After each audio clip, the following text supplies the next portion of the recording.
All right. Hello, Mecox. Hello, Dave Smith fans. Hello, the Libertarian in Chief fans. And hello, Karen Ann Harlow's fans.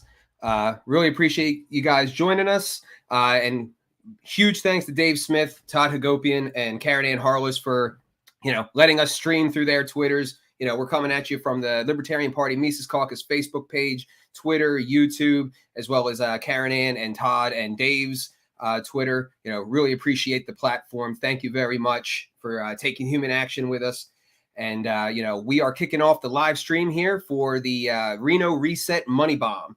And as you can see, we've got a ticker live right here. We've raised $17,862 since Friday for the Reno Reset. This is all money for delegate support. There is a nationwide mobilization effort right now to get all of our delegates out. And I've got with me Lainey Houston, who is our marketing officer. Lainey, thank you very much for joining us. We're just going to give some quick intros before we get the show started with Shane Hazel and Larry Sharpe. Oh, you're muted. Gotcha. Amazing. There we go. There we go. Thanks for that. Debugging it live. I love it. Yeah, thanks, Mike. And I know we were just talking about this right before the stream. This has been insane this weekend. We realized that on Friday, we raised more money in a single day than we ever have in Mises history, and we're still going. And I think we're actually going to try to blow that out of the water today. Really excited for what we're going to do. Should we tell people what we were thinking about the pledges here? We can tease it out. There'll be more of you as we go along later tonight. Exactly. But we got some plans. We got some things to tease out. And remember, if you're donating through the lpmc.us/Reno Reset button there, you are entering for a chance to have a mystery VIP experience that we will reveal at a later time. And you can do that in person at Reno, or you can join us virtually for that. So, submit to the intrigue. Hit that button and help us out. Help us get as many of these delegates that need help. I know you guys are feeling the inflation. You're feeling the fuel prices, and so are other people. So we're gonna do everything that we can to help our people. Absolutely. Yeah, thank you everyone to donate. You can do that at lpmc.us/Reno Reset all throughout the night, and your donation will appear live here. And please help us get the word out by spreading the stream as well. Awesome. All right. Well, with that, Lainey, thank you. We will see more of you later tonight. And everyone, Lainey here is our marketing director. The success of this is in large part to Lainey here, as well as some of our folks in Texas who have done money bombs themselves. This is our first time doing anything like this, so this has been absolutely incredible. And Lainey, thank you very much. Sweet. Is that our first donation of the night? That was our first donation. So amazing. So everybody, I don't know if you guys heard that, but everyone who donates, there will be that little bell there. So, we want it to sound like Kansas wind chimes in hurricane season or tornado season here tonight. Awesome. And shout out to Grace for the first donation of the night. That's awesome. Thank you, Grace. Great. All right. Well, we will see you later, Lainey. Yeah. All right. We're going to pull up the radical Shane Hazel. And I know Larry Sharpe is in the car, so I will try to get him back. I don't know if he is in the New York tunnel or something like that, but we've got the radical Shane Hazel. You can go to radicalpod.com to subscribe to his podcast. Thank you very much for joining us tonight, Shane. What's happening, brother? It's good to be with you, man. You as well. So, I've noticed recently you've really gone through, I don't want to say a branding change, but you've gone through a little bit of a change in your focus. I see a lot of focus on Bitcoin and, cryptocurrency, but specifically Bitcoin in your messaging. You've gone real hard there. What's going on? What's causing the shift here? Man, I've been orange pilled here, man. And that's the thing is it's so cool to be, first of all, thanks for having me, guys. The Mises Caucus, hats off to you, Mike, for putting this all together. I mean, look at where we're at. We're like on the doorstep of Reno, and everything is about to absolutely start to take shape. And I'm excited. First of all, go out there and donate lpmc.us/Reno Reset. Thank you, JR, for that $300 donation. But Bitcoin, man, Bitcoin is, I think, one of the issues that once, especially the Austrians get a hold of it, they're just going to be like, well, here's our vehicle. Let's go. It's the hardest money on earth, man. And, it qualifies, obviously, for all the aspects of being saleable over time, space, proof of work, and obviously scales. So for us as libertarians, especially the guys that hold up Ron Paul in the revolution, this Austrian revolution that's going on in the Bitcoin space is, I think it's no less than what we've been waiting for as libertarians to really, kind of put all the bullshit aside and get super laser focused in terms of going forward, because this is it, man. Like, this is the paradigm change. We're in it. We got probably less than 5 years left. And I've got to tell you, and the more you guys know about Bitcoin, the more you're going to get excited. It is the hope. It's that, in this world of chaos and darkness and everything else that's going on, this is what's going to take the Mises Caucus and the Libertarians and kind of meld them together with some of the smartest people on earth and just push this thing into overdrive. Yeah, I think the Bitcoin and community is one of the most ripe ones in existence for the Libertarian Party, and I don't even want to say the Libertarian message. A lot of them already have that, and that's why they're Bitcoin people to begin with. There's a lot of people who are Bitcoin rich who they found out the problems of fiat currency, and they found out the issues of inflation and the Federal Reserve as a result of that. Ron Paul, I mean, that's certainly how it happened for me, and I remember hearing about Bitcoin probably around 2013 for the first time. And, I got very interested, wasn't an early adopter, but there was a whole bunch of Austrians and Ron Paul fans and people like that who got in early and are now whales in the Bitcoin scene. And, those are the kind of people who should be in the Libertarian Party, and a lot of them aren't. Why do you think they aren't in the Libertarian Party? I think they're more focused, honestly, and that's the thing is, I think these guys, I was down at Bitcoin 2022 a few weeks ago, and the focus from this crowd is like they don't really need, like, they talk politics all the time, but they don't talk about monikers, they don't talk about labels, they don't talk about any of that kind of stuff. It is a single track mind going forward. And you're right, libertarians and Bitcoiners, man, you guys absolutely made for each other. And to kind of be that bridge to help, combine these giant Venn diagrams that we've got to, obviously empower the Austrian side of pushing this thing through. I don't know, man. It's just a humbling spot to be in. And I'll tell you, the shift, until you can talk about something, I think from, a point where you can teach it, it's just one of those things where you gotta sit back and you got to be humble enough to be the student until you get it right.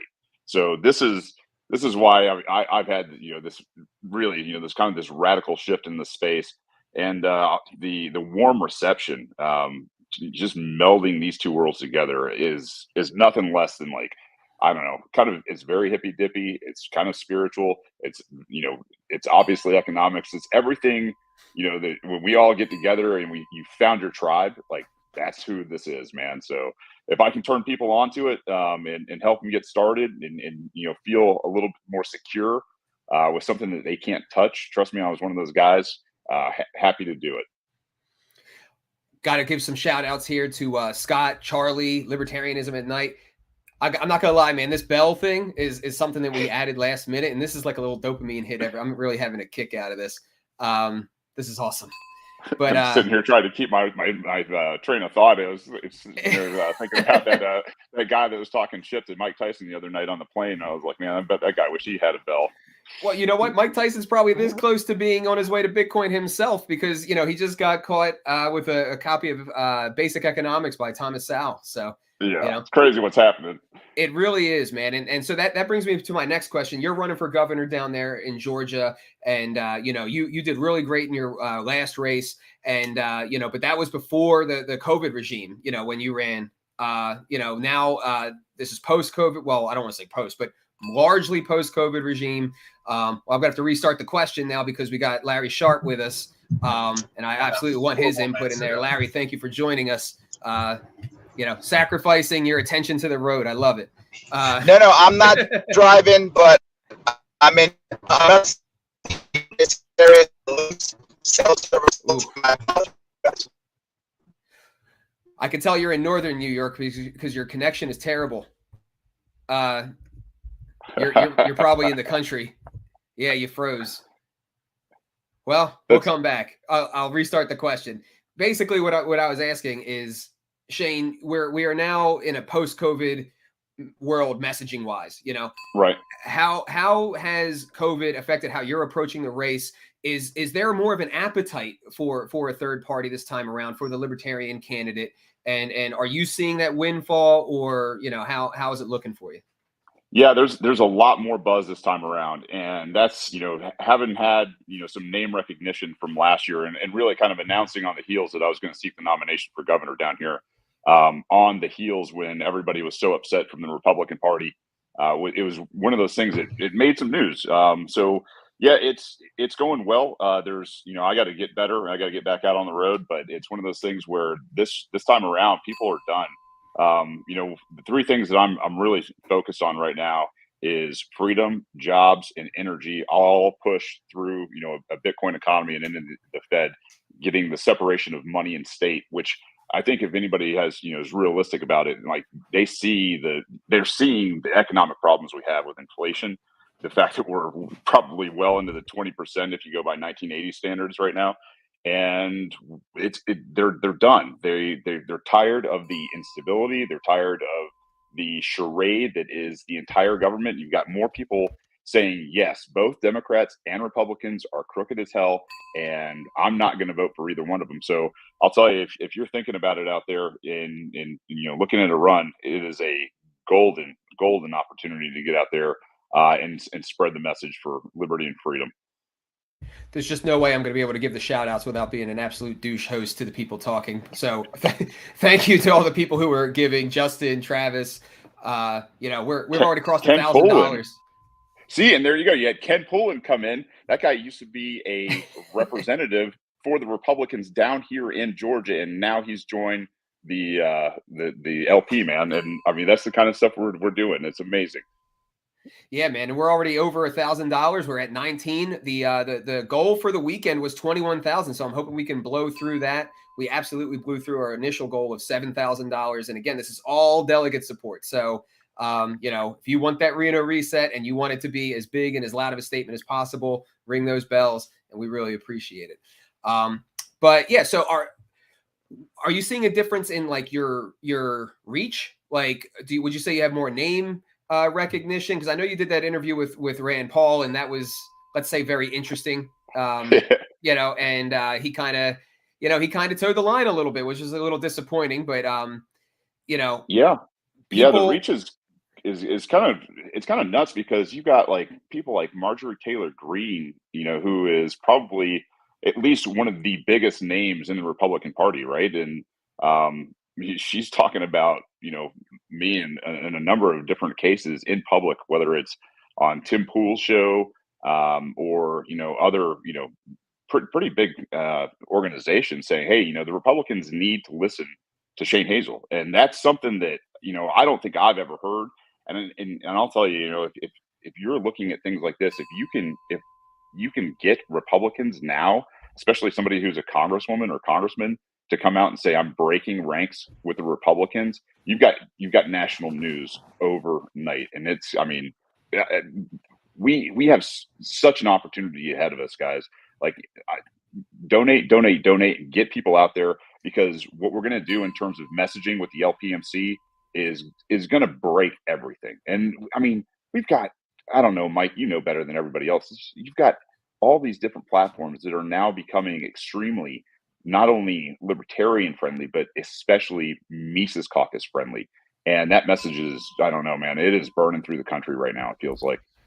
It's honestly the thing that excites me the most. Thank you, Jake. Thank you, Grace. I'll give you the shout out. If you're on Facebook, join Libertarianism at Night. It's a great, relaxed Facebook group, not run by absolute trolls and the worst scum imaginable on the internet, and has great conversation.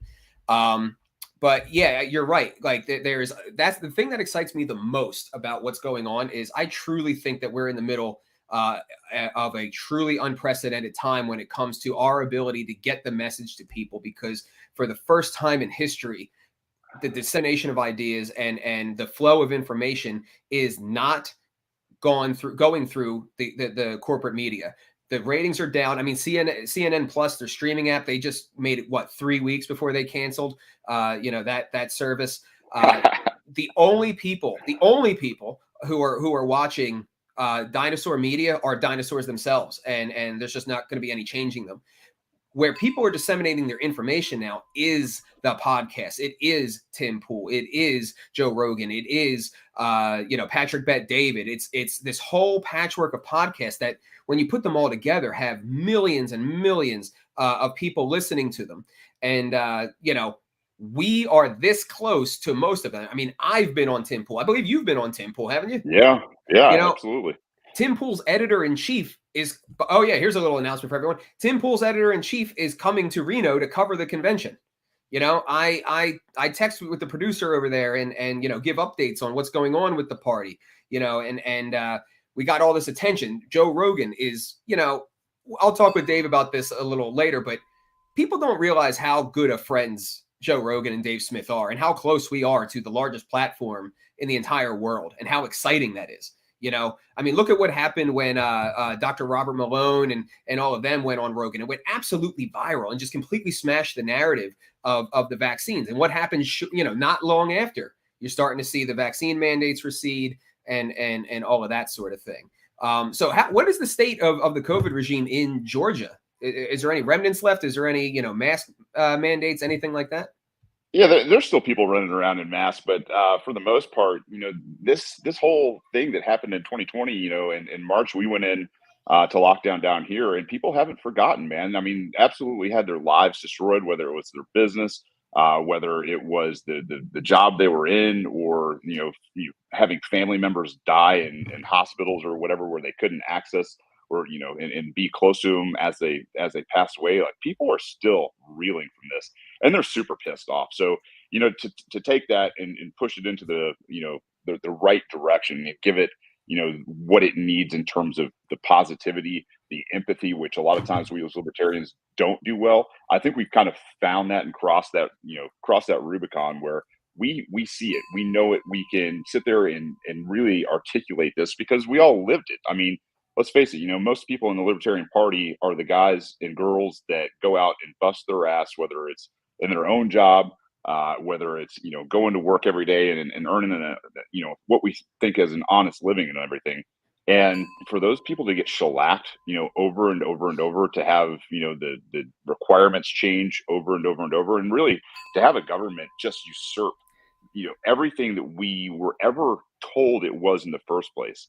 I think people are just, they're done. And to see it flush out, whether it's in the polls or media or wherever, I don't think there's, any reason right now that your messaging shouldn't be all about getting out and obviously, taking these guys to task for what happened in 2020. It's just, there's no comparison right now.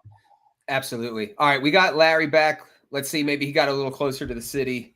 Let's see if we can hear him. Larry, maybe try audio only if we start having trouble. All righty, I'll go audio. I don't mind. Can you hear me now? I can hear you loud and clear. Excellent. Yes, no, I am getting close to the city. You're right. Apologize, guys. Up here in this area, it can be tough. So, yes.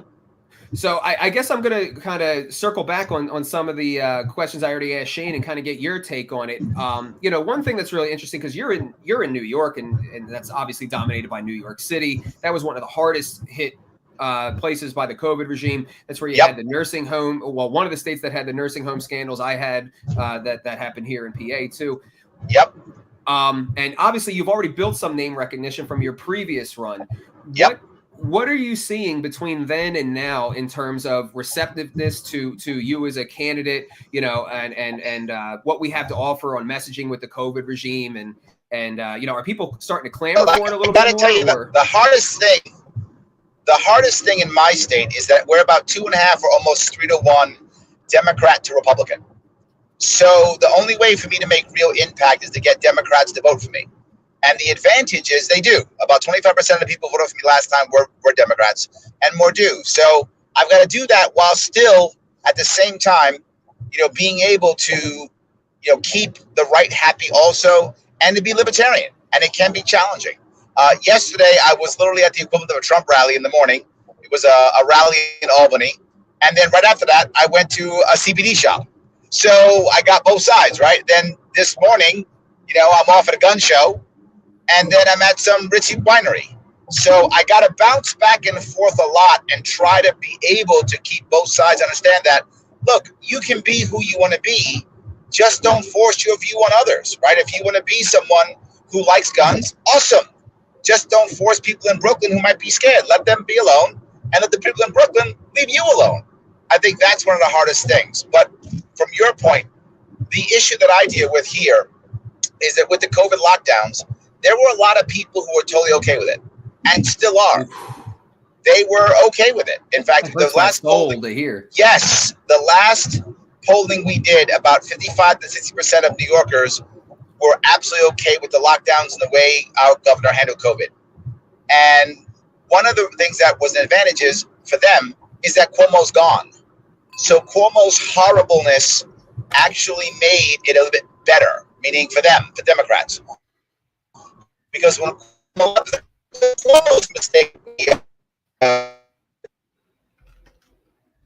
no. I think Larry's coming up on the tunnel now. Come back, Larry. I'm here. I just stopped talking. Libertarian. Oh, there we go. No, I just stopped talking. Yeah. Gotcha. Oh, sorry about that. So what is your well, I guess let me ask both of you this. And what is the because I know, Larry, you're going through hell right now with the signature gathering. They changed some rules there or something like that to truncate the amount of time that you have to collect signatures, right? They cut the time down and tripled the amount. I used to have to get 15,000. Now I have to get 45,000 in 6 weeks. So I have to average, I have to get about 70,000 total to make sure that, I don't get challenged. So I have to average 2,000 signatures every single day. This is why I am physically out doing this myself. I don't work anymore. I just do this. So literally, I was at a gun show in the early morning when everyone was online to go into the gun show, and I had 4 people with signatures, and I worked the entire up and down line, back and forth, getting people to sign. Right. Then I was at a Trump rally, getting them to up and down, and then I'm at a weed shop, getting them to do it. Right. Then I'm at a winery, getting them to do it. So everywhere I go, I'm trying to get more people to get on board with what we're trying to achieve. It's challenging. It's very hard. How is your outlook on achieving it? To be forward, nobody thinks I can do it. LP Nationalists think I can do it. The other parties I was trying to. In New York State, we have multiple parties. We have what's called fusion voting. So you can actually be on more than one line. So I tried to get on multiple lines. I tried to get on the Independence Party, the Unite Party, the Forward Party, and I tried to get a bunch of them to back me. And every one of them at the end said, Larry, you'll never get in the ballot, and they backed out. The exception of the Forward Party, believe it or not. Andrew Yang's party was the only party that went, Larry, we're still going to back you. We're still going to endorse you. We're just not ready to write checks to get you on a line. So I still have the endorsement, but every one of them backed off, thinking that I could do it. Right now, it was hard because last week was a snowstorm, but now we are rocking and rolling. We are on our way forward, and we can get this thing done. I think we're going to make it. I feel comfortable. So I don't know if this is something you thought of, but one thing that me and Maj Toure did, and this was his idea when he was running for city council in Philly, that we found to be very, very effective, was we literally just went down into the subway and jumped trains back and forth. And Maj would do an impromptu, between stops, an impromptu, excuse me, everybody, I'm sorry, for taking up your time, but I'm Maj Toure. And we got a lot of signatures from the streets that way. And it was a lot of fun. Now, I like that idea. Yeah, it's something to think about, and you give a little campaign speech, you go down there with 2-3 people so that when you go up and you start talking, they start going around with clipboards and you want to sign, this isn't an endorsement, yada, yada. And, get the signatures. Now, the only downside of that is it's not guaranteed that the person is a voter, but I can tell you that we were very, very successful doing that. And it was a lot of fun. And you could get, anywhere from 5 to 12 signatures per stop. The issue that we have in the subways now is there aren't many people on the subways anymore because of all our violence. And a lot of people on the subway, you're right, they don't live in New York, they live in Jersey or Connecticut. So, and many of them actually aren't even registered to vote in New York City. They're actually registered to vote in other states. Remember, 1/3 of New York City is people not born in the country. Another 1/3 of people not born in New York City. So a lot of people are not going to be registered voters in New York. Gotcha. Well, it worked for us. Just trying to help. I love it. No, I mean, every bit we can get, man. We're outside.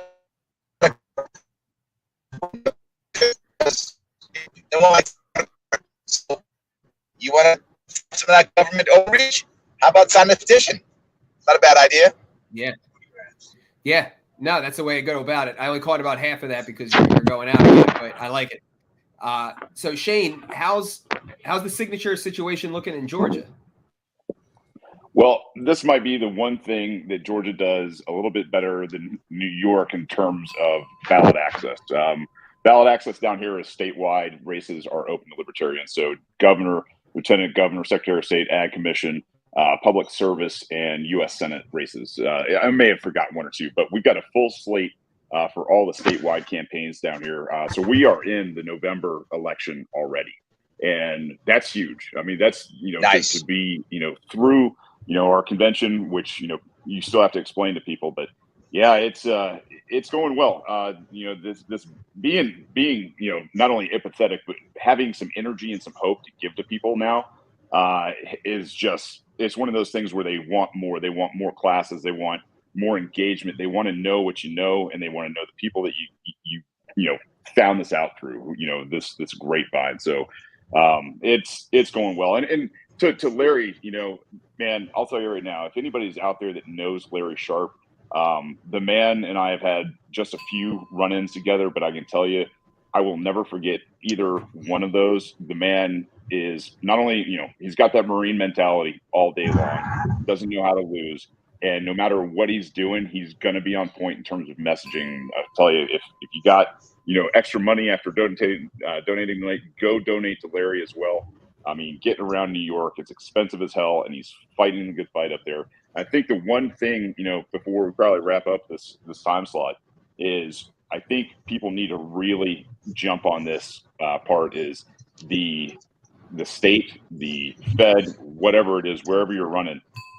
This is how illegitimate they are, is you've got people who want to be on the ballot who are stripped through force and coercion of their money, their time, their life, liberty, and property, and they can't even get on the ballot, which I think is absolutely maybe one of the biggest hallmarks of a banana republic. So, don't count Larry out, man. He's that guy that's going to come through in the end. Well, I appreciate that, Shane, tremendously. I wish my messaging was always on point. I try to make it on point, but I sometimes gamble and lose. It does happen. But I am more about gambling and losing than not gambling. You and I both know sometimes you got to roll the dice to get out there and try to make things happen. But I'm not going to let you shirk your responsibility, Shane. You have to give Shane money too. I bug Shane every time, raise money, so give money to Shane too. It's important that he does this. He was the reason. He was the spoiler last time he ran. This is the guy who's making real impact. Why think I talk about him when I go on TV? Because this is the guy making impact. So you can't shirk your responsibility, Shane. You got to raise money too. I bug you all the time. Give Shane money also. Particularly if you're in Georgia and you don't give Shane money, you're crazy. It's like you have a mental problem. You need to be giving this guy some cash. That's just how it works. All right. So Larry, where can people donate to your campaign? That's my job. LarrySharpe.com, always, my friend. Larry Sharpe. I have the coolest name because no one else has it, so it's awesome. What's the E stand for? The E stands for electable. Of course it does. Bam. It also stands for educating people about giving Shane Hazel money at ShaneHazel.com. So yes. Now accepting Bitcoin on Cash App. There we go. On ShaneHazel.com. You guys can find it. There we go. Awesome. Love you, Larry. Well, you guys each want to give kind of a thank you, man. Each of you guys want to give kind of a closing statement? I'll shoot out a link in the comments here to both of your websites, and then Larry, let's talk off camera and maybe we can work something out to support the petition campaign. Yeah, look, this is the reality. You guys talk about messaging often, and it's important. And you will always hear me say the same thing. I want all of the messaging because lots of people come to our movement from different places, different ways. Message how you feel appropriate to get the people who you know into us as fast as you possibly can. Because here's the reality. When they come to us, one of two things happens. They stay for a bit and go, not for me, and leave, or they become harder core libertarians. I'm hoping a whole lot more of the second thing happen, but we got to get them in. Use what you think is appropriate. I'm the recruiter. Others have to train. Awesome. And then Shane, you got any closing statements? Yeah, much like Larry, I think messaging is obviously the key here, and because of some very wise advice from Larry, know who your crowd is, and I say Yes. that because when you became a quote unquote libertarian, you took a step into a new group, a new world, a new tribe, and things like that. Right? It took you a long time to go from whatever you were in the past to maybe an ANCAP, an agorist, whatever you are now in terms Yep. of to the threshold of anarchy. It took you a long time to get there. Be patient with people, give them empathy, tell them stories, lead with your heart, and I guarantee you, they'll come back and they'll start asking for information at that point. That's the only thing I tell you is be the example when you go out there. Be positive and be those people that they're looking for, that have solutions and don't just gripe about the problem. So, hey, Mike Heiss, Larry, everybody who's coming on, everybody out there in the audience, you guys are absolutely amazing. Watching what the LPMC has done, I said, hats off to Michael Heiss before, but I don't think you'll ever get enough credit for what you've done in this space in terms of the work that I hate doing. I hate doing that kind of work. Like, I love messaging and I love, podcasting, but to do this work on the back end is absolutely vital. And we need Mike and everybody else out there pushing. So thank you to everybody in the Mises Caucus. Thank you, everybody who's got an open mind in the Libertarian Party. And we'll see you guys in Reno. Love you to death. Thank you, guys. Really appreciate your time. Larry, let's talk soon and discuss that. And the credit belongs to Ron Paul, not me. So, all right. Really appreciate you guys. Thank you very much. We're going to bring Lainey up and get a update on where we're at with the fundraiser. There we go. All right. Thanks, Mike. We are kicking ass, you guys. We have already raised almost $2,000 since we have started this live stream, and we're only $1,000 away from our goal. I can't believe it. This is insane. So keep those donations coming in. Every penny counts, and everything goes towards helping delegates get to Reno and make sure they can afford to help do the Reno reset. So thank you for digging deep and helping those people out. Yep. Yeah. Thank you very much. Like I said, I think we're just under 2,000 that we've made since the start, climbing towards 20,000. The goal for tonight is 21,000. So if we can hit or even beat that, it's going to go a long way for the mobilization effort for the delegates. So thank you guys so much. Laney, I'm going to, see how we're going with it later. Thank you very much for the update. And I'm going to bring up somebody who needs no introduction, but I'll give him one anyway. This is the author of Enough Already, Time to End the War on Terror, the managing editor of antiwar.com. I think that's the correct title. And the founder and chair of the Libertarian Institute. Scott Horton, how are you? Hey, I'm doing great. How are you? Looks like you're doing great. Yeah, man. So what you're going to notice is there's going to be a little random bell sound as we talk, and that's people giving. So don't get all like, oh, what the hell is that? It's good news is what it is. Good. But so Scott, you've been going around the country, before we get into the heavy stuff, before we get into, what's the latest on Ukraine, what's the latest on Yemen, you've been maybe more than anybody going around the country and going to these state conventions and giving talks about Ukraine and giving talks about the anti-war message. What are you seeing inside the Libertarian Party as you go around and do this? Yeah, well, first of all, thanks for all the plane tickets. It's been great. I've been, I'll probably leave somebody out and get in trouble, but I've been to, trying to go more or less from west to east here. I've been to Washington and to California. I've been to Utah and Arizona and Colorado, and then working our way south here down to Alabama and to Florida, and then up in the Northeast. Well, moving further north from there in non-chronological order, Kentucky and Tennessee, and then Delaware and Connecticut and New Hampshire and upstate New York and Pennsylvania twice. And I'm sorry, I know I'm leaving a couple out, but there's just been all over. Yeah. And And really, I am so appreciative. You know, I've never seen so much of the country. Most of it's just out of airplane windows and hotel windows because, you know, I'm kind of busy. It's not like I'm sightseeing, but, you know, just flying around and looking out the window. I'm always a window seat guy.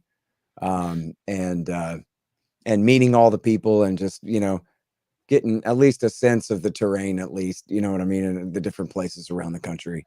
It's more traveling than I've ever done. So it's been really great there. And then the libertarians I've met have all been great.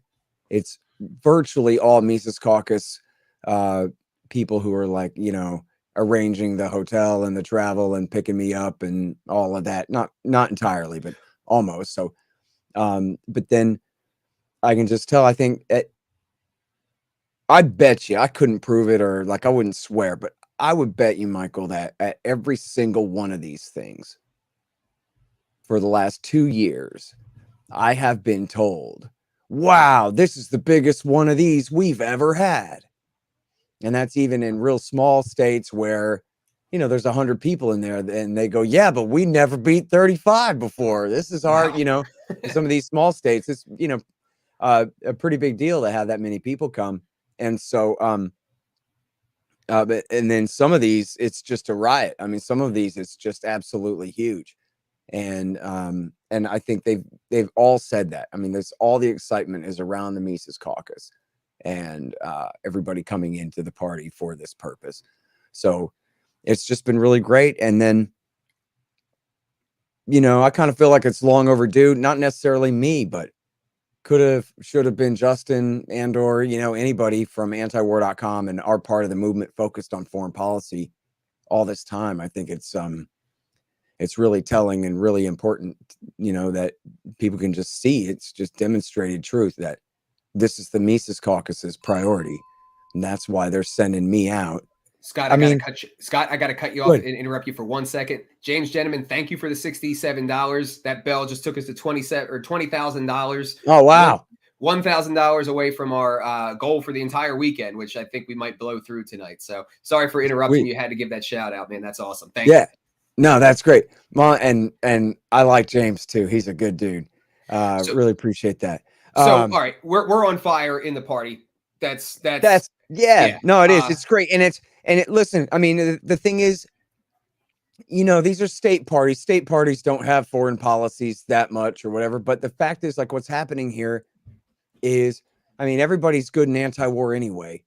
But this is really, I think, helping to get the Libertarian Party nationwide on the same page about not just what we, you know, think about foreign policy, but just how important it is to us.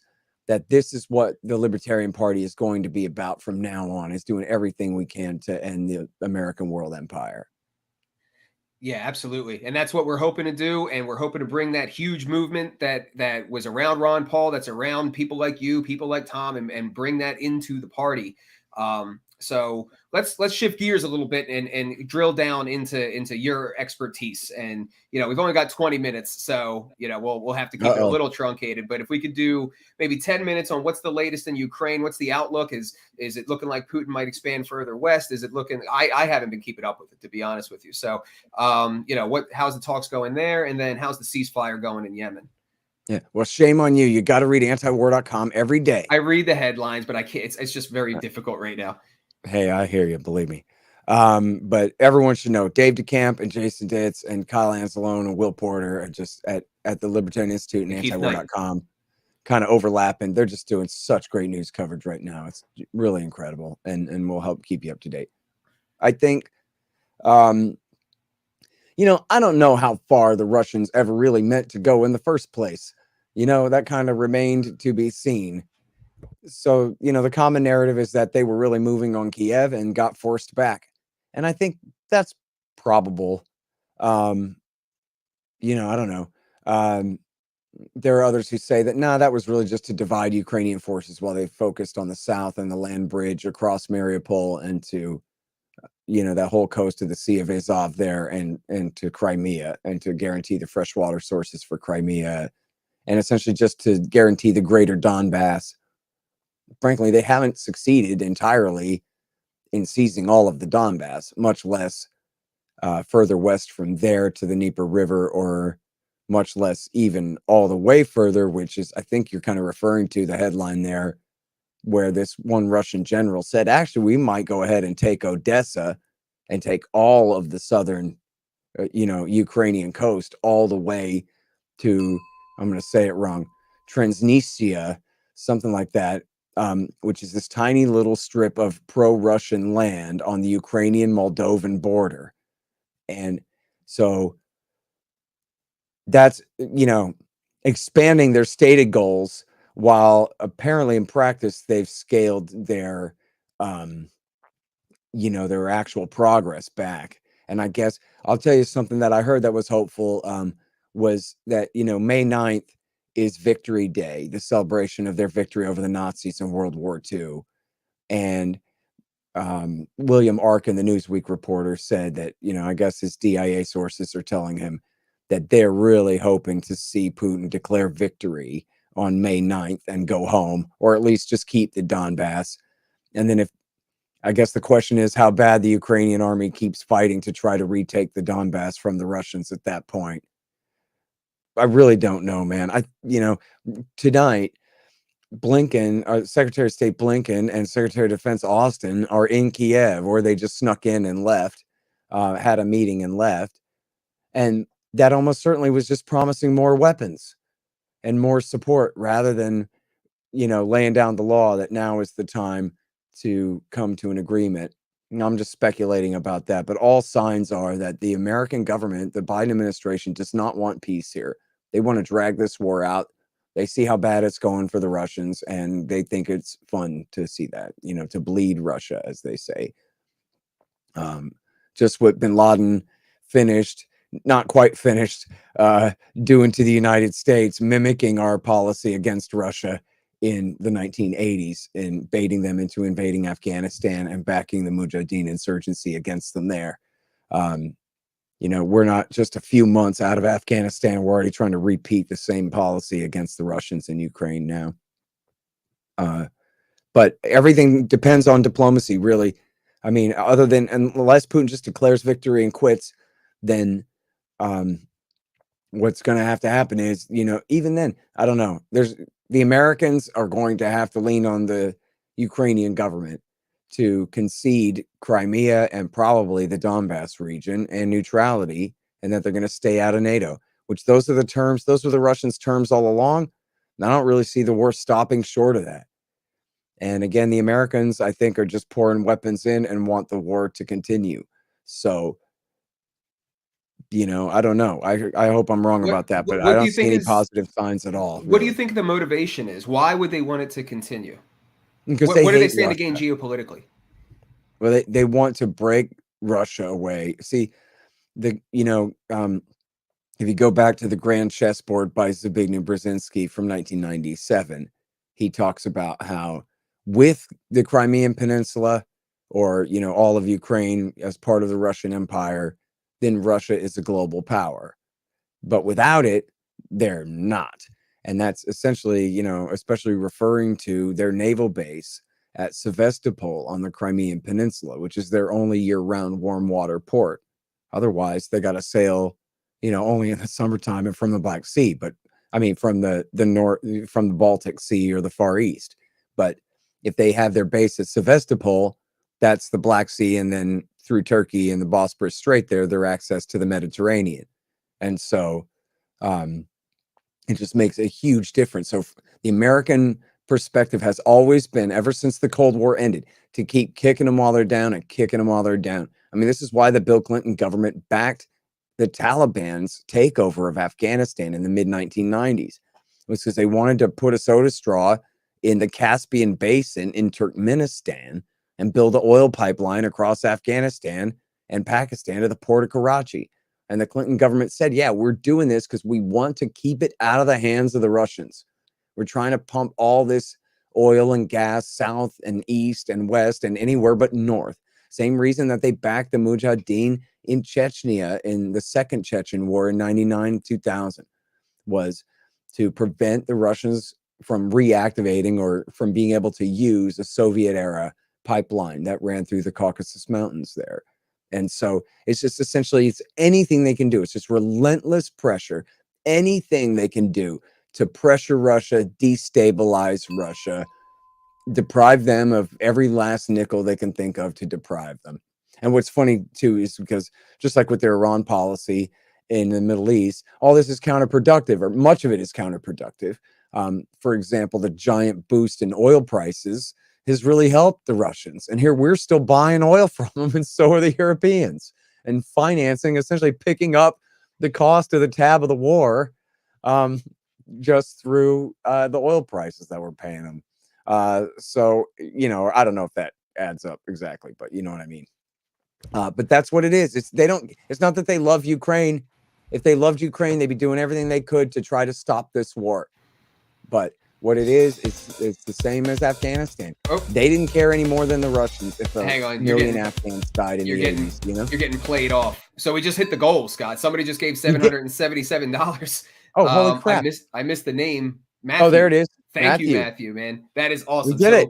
So that's the goal for the weekend. So, I mean, I think Laney well, was let's probably see if we planning. can get 50,000 then. I think the next one we want to hit. No, it's Sunday. I'm sorry. I was thinking it was Friday. I was like, holy crap. Yeah. No, it's just Sunday night. That's pretty good, man. We will hit it. We'll talk about it with Laney after this. I think the next goal is $30,000 because that was the National Party's biggest fundraiser of the year. But, you know, okay. This is clearly more important than death and destruction over and in nuclear war over in Ukraine. So I'm sorry for cutting you off, but that's totally cool, man. That's great. Listen, I'm excited to be a part of this thing with you guys, dude. I think it's so great. Thank you, man. And I'm sure that we can make 30,000 by the end of the night. It's only 5:46 Texas time. Yeah, man. So it's only a quarter after 3 in the afternoon out in LA and on the West Coast, you know. I think people want to see you give a little something. You got to see you invest, and then okay. Know. Well, what do I got to click on? Tweet me a link, man. LPMC. Can you tweet me a link? I can text you a link. How's that? No, that won't work. Well, I'll do. You gotta tweet me a link, and then I'll have it. I will tweet you a link in the interim when Laney is when okay. Laney is giving an update. So let's kick drill me back. off and bring Laney up. No. And You got 13 minutes, and there's a lot of information that we can fit in about Yemen in that. Let's shift gears. So Yemen is one that I've actually been following since the whole thing kicked off, and it's one that really burns me knowing the background that led that up to that. And you know, there was some really bad news in Yemen where they fell way short. The UN fell way short of the money they were looking for to get relief aid to them, and the already really scarce rations that the people, and just so people realize what I mean, how crazy it is, 80% of the entire population in Yemen are completely dependent on rations aid to survive, and those rations have been cut in half recently. Now that was followed by some good news that there was finally a ceasefire that's been agreed to. I know there's been some violations of the ceasefire on both sides. So what is the stability of that ceasefire looking like? Is there any hope for peace here and building back up, or where are we at? Yeah, well, there is real hope. I'm not making any promises at all, but you know, when a week and 3 days ago, I guess, I talked with Nasser Arabi, the reporter out of Sana'a, and he told me that, I'm sorry? I just said, oh, wow. Like you have on the ground people there. That's crazy. Oh, yeah. I've been, man, you need to subscribe to my podcast, homeboy. There's a lot. I got about 30 of them. I know. Who's got time to listen to them all, man? No, god dang, I've interviewed Nasser since right when the war started. So for 7 years straight now, I've known this guy. He's a reporter out of Sana'a, and a real good guy. He used to report for the New York Times back when they wanted to know what he had to say, back before this phase of the war started in 2015. You know, back when it was just fighting against AQAP.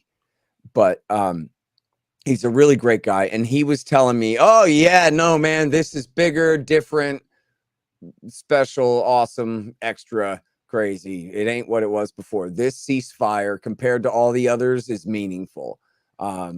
It's for 2 months, and it's negotiated not just by, you know, this or that group, but it's agreed to by everyone. And so that means the Houthis on their side, and, you know, people say something about the the Iranians, but they're not really actual belligerent in the war. They just provide some aid, so they're not even relevant.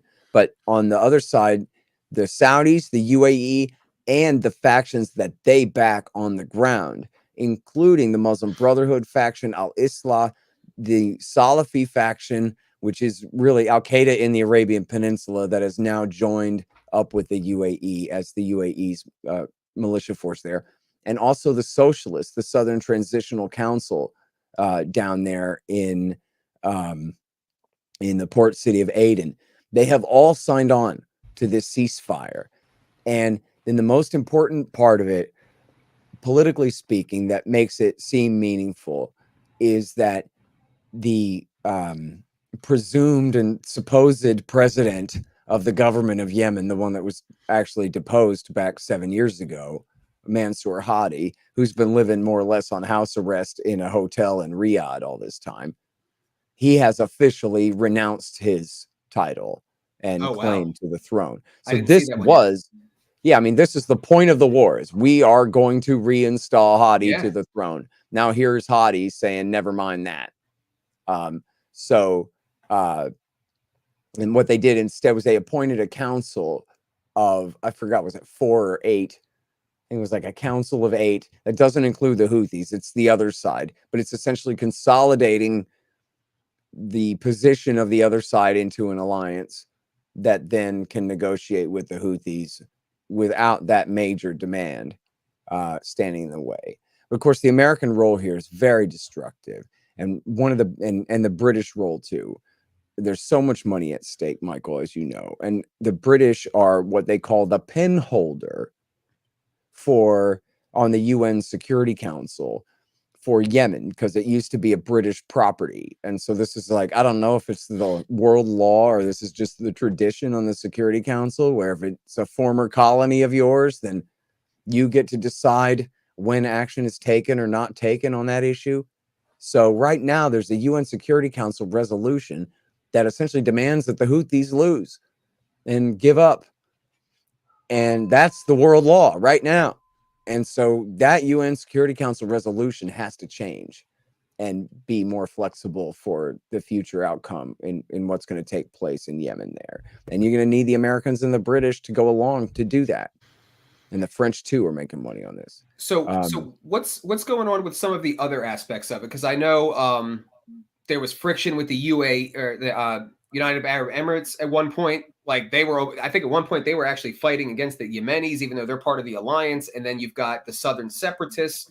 And then you've also got Al-Qaeda in the Arabian Peninsula. So like, are they growing? What's going on with the separation movement? Are they still fighting kind of with the Houthis?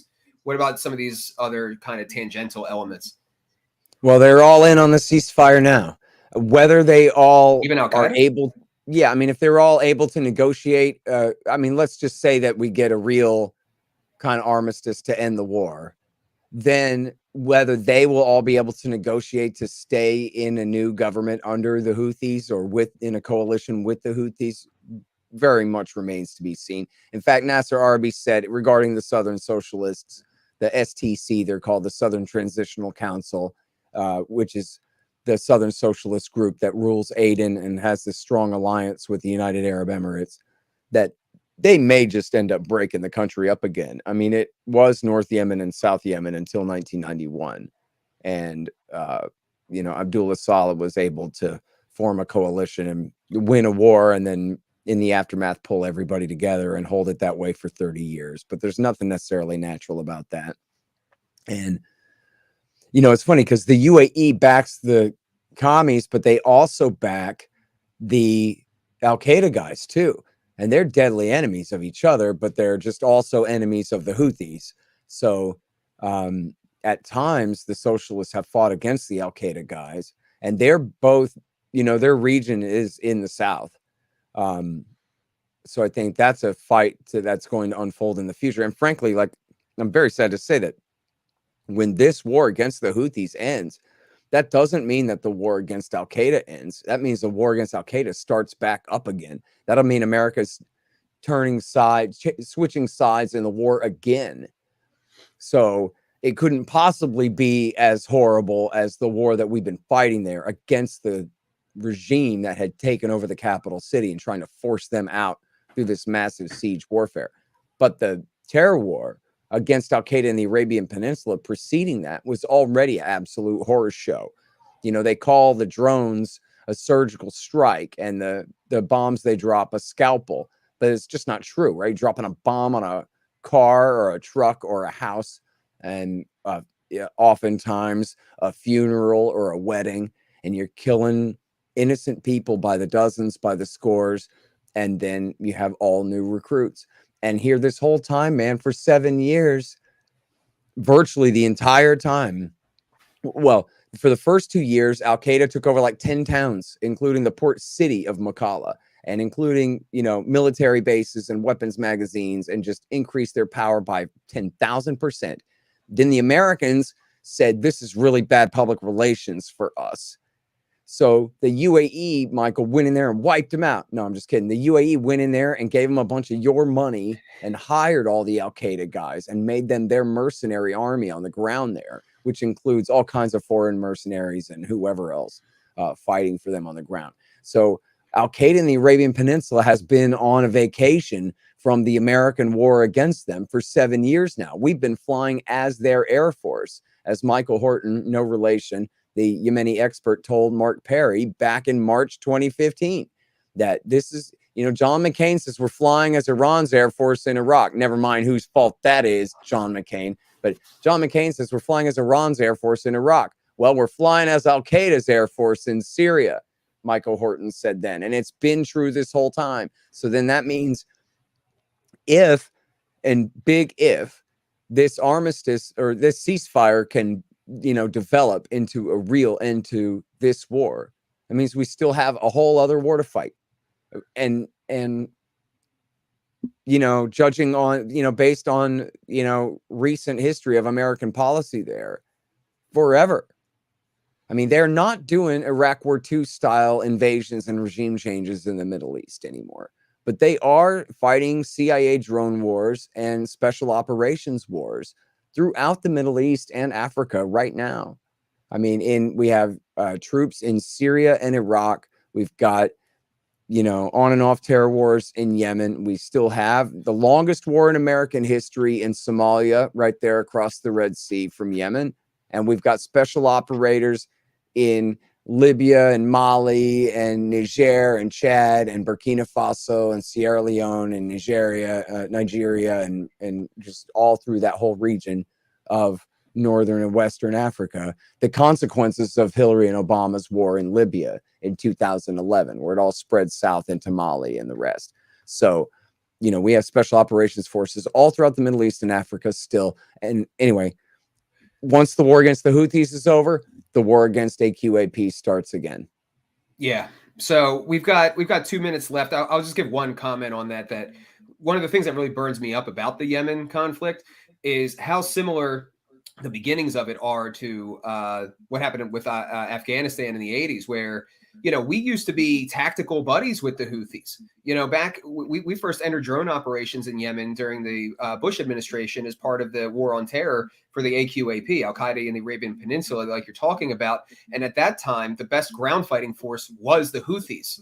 You know, and then once they took over the capital and basically demanded a seat at the table, that's when everything changed. And you know, I don't know all the details. I'm sure you do, but that's when everything changed, and we went on this starvation campaign, and it's just abysmal. Well, you're very close, but I'll clarify for you here that, in fact, you know, John Kiriakou told me the first drone strike he knows about in Yemen was former CIA officer, was against the Houthis in 2005. Wow. It was part of the payoff to Abdullah Saleh, who was fighting them at the time.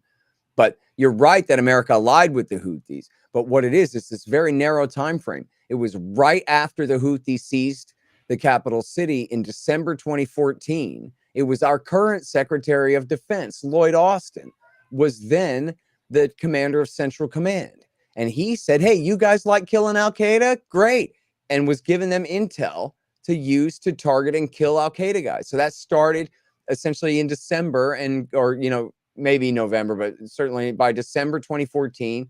And there's two great pieces about it. One by Barbara Slavin in Al Monitor, and one, I don't know the reporter's name, but another in the Wall Street Journal, both from January 2015, saying we're giving intelligence to the Houthis to kill al-Qaeda.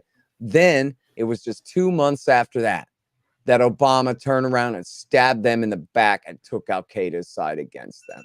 So you're right. I mean, we are talking, it is, on one hand, as you mentioned, with the humanitarian situation there, it's genocide. And people are starving to death by the hundreds of thousands, dying of otherwise easily treatable diseases, by the hundreds of thousands, and it's treason, directly fighting on behalf of al-Qaeda in the Arabian Peninsula and against, as you just said, who?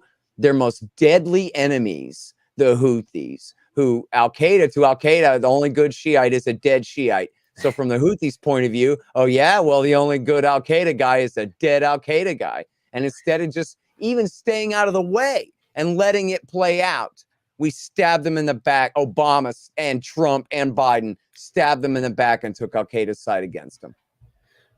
All right, Scott, we are out of time, but I really appreciate it. And, it's been a real treat to become like friends with you over the course of this entire thing and get to hear these kinds of, I get bonus episodes every day. So that's right. So I really appreciate it. Thank you very much. And thank you for your support. I tweeted you the link. So we need a Scott Horton bell here momentarily. It's coming up in just a minute. And thank you, Michael. And thank you, everybody, all the leaders of the Mises Caucus in the 50 states around the country. I know some of your names and I forgot some too, but there's a lot of y'all I never met before, but I know you're busting your asses out there to make this happen. And this fund drive is to make sure to get every last one of our guys and girls to Reno to make sure every vote counts. So for our Reno reset, and make the Libertarian Party something that we can all be proud of. So thank you to Michael, and thank you to everyone for donating. And I'll thank you to donate again if you already did too. Thank you, Scott. I'll talk to you soon. Absolutely. All right, so we've got Dave Benner, Karen Ann Harlows, and Steve Nikala ready to come up, but we're going to do one quick update with Lainey. How much are we up from the beginning? We are up, oh gosh, I want to say almost $4,000. Like, this is incredible. Oh, we hit that about 45 minutes in. So I know that you and I wanted to make kind of a special announcement here to see if we can break a record. We know that earlier last year, libertarians came together, and over a week they were able to bring together. And I love these trolls things, by the way. I'll take your $7 no matter what you want to say in those comments. I hope we get some good ones. Shout out to the $69 whoever did that a while back. So with that, we know that folks were able to pull together $30,000 in about 8 days, and we want to see if we can break that record tonight. And so, Mike, I know that you've been hitting the phone, speaking to a lot of really generous individuals, and we're really excited to announce that those individuals have agreed that they're going to match up to $7,000 that are raised on this stream. So with that, we're going to go for gold. We're going to go for a stretch goal of $30,000 tonight. And so we encourage everybody to dig deep. Let's donate as much as possible to help all of these delegates get to Reno and have a place to stay. So thank you. Thank you, Wayne. Amazing. And with Wayne Harlos, he's already starting up our goal to 30,000. So make sure you can double your money and donate in the next 2 hours here. We'll be leaving this open all night. With that, Mike, we're actually also getting some requests on Twitter for us to talk a bit about the schedule. I know you've announced who's coming up right now at 7 p.m., but do you want to talk about the next 3 segments before we jump in? Yeah, absolutely. So we got Dave Benner, who is running for LNC Representative Region 2. We've got Steve Nikala, who's going to be running for LNC at large. And we've got Karen Ann Harlows, who's going to be taking her secretary's seat back with a vengeance. And then the last thing I'll say before I bring them up is, as Scott alluded to, this isn't just like, I know a lot of people think of the Mises Caucus and think of me, but like there's like 250 or 260 state organizers around the country, and there's thousands of volunteers under them. This thing has really turned into something insane that we never expected it to be when we started. And you know, we're all learning together. We never had a PAC in the original vision of this whole thing. And you know, thank you to everybody who has been working so hard with all the drudgery, oftentimes against, you know, ridiculous actors in your states. So thank you, everybody. Please keep those bells ringing. And I'm going to bring up our LNC candidates. So, it happens. It's live TV. Hey. Howdy. How's it going, guys? How are you? So we got historian Dave Benner.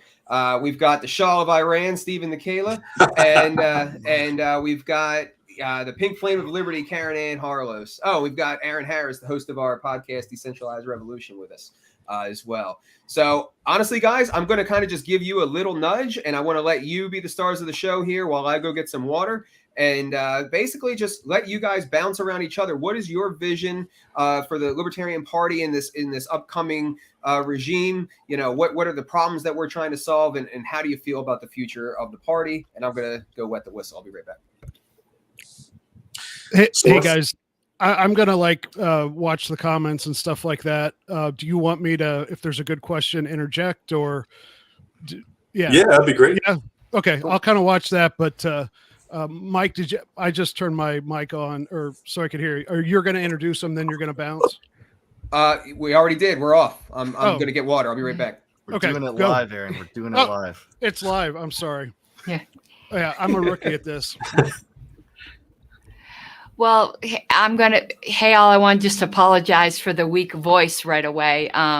For those who don't know, I'm on the tail end of a not mild case of COVID. I got hit pretty hard, but like all the major COVID symptoms are gone, but the COVID fog, the COVID sore throat, the COVID cough is still here. All I can say is, I'm always one of the people who look on the weird, bright side of things. And no offense to you, Stephen Nikela, on this. In a weird way, getting booted from the LNC has been a blessing in disguise. I always try to look at things that way because no offense against you, Stephen, but I am so glad to be far away from the blast radius of this self-implosion that we are witnessing. I feel bad for the good guys like you, but I know you're keeping the fort, and I really appreciated what you just said on that vote. But if I'm not my usual Energizer Bunny self, it's COVID. Well, your energy, Karen Ann, at COVID is still like 110% of my energy. So totally understand. No worries. Hope you're feeling better. Yeah, I am. And actually where I was going with that is I actually think getting COVID when I did was a blessing in disguise because better then than right before Reno, right? So if I was going to get super sick, I'm glad it happened a month. And now I've got, I've got that natural immunity. And I'm grateful for that. I know people think I'm like so weird for looking on the bright side of a lot of things, but I actually think. Hang on, I'm sorry. I have to cut you off real quick. That was a $777 donation from fucking Scott Horton. Thank you very much, Scott. Right. I'm sorry for cutting you off. I just got the water. I trust you didn't tell them about like the white nationalist stuff. No, that's for later. Yeah. Okay, cool. All right, so sorry. Keep going. Don't let me. You guys are the star of the show. Well, I think let me piggyback. So I just want to say Region 2 is outflanking you guys here because me and Steven are representing. Steven's running for at-large. I'm running for Region 2 representative, and I can't be more enthusiastic right now than I am. This is the most energized I've ever seen a segment of the party going into a national convention, and I can't wait to be on the same executive committee as you two. I'll just say one of the reasons I decided to run is because I think this LNC has been tepid, feckless, and cowardly in the face of the COVID regime. And I see kind of the same thing right now when it goes to ignoring the militarization of Eastern Europe. And we want to just bring a really fierce message that's anti-Fed, anti-war, anti-drug war in a way that hasn't really been brought forward in the last few years. So that's all I wanted to say. Yeah, it's crazy. It's just I'm running for at large, as you know, and it's kind of funny to think that am I technically old guard? Because I feel like I've been in the LNC since I've been in diapers. So you're the establishment. But I'm really looking forward to it. I love the energy. Being Florida State Chair, I've seen a lot of the energy from a lot of the Mises guys that have been coming on and gals that have been coming on board. And one of the things we've been in short supply of for a long time is that young, ferocious energy.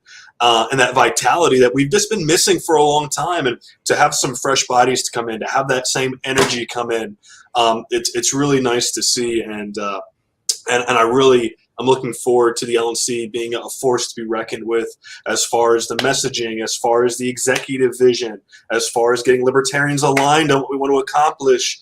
and actually having a plan and moving forward on it. And that to me is, what professional parties do. They energize, they have a plan, and then they attack it. So I really like the crew that's coming on. I've met most of the slate from the Mises Caucus, and the guys I know, like Dave, like Karen Ann, Todd Hagopian, and others. Just really, really great guys. It's going to be a great team, and it's going to be an awesome, awesome convention. I can't wait to see everybody over there.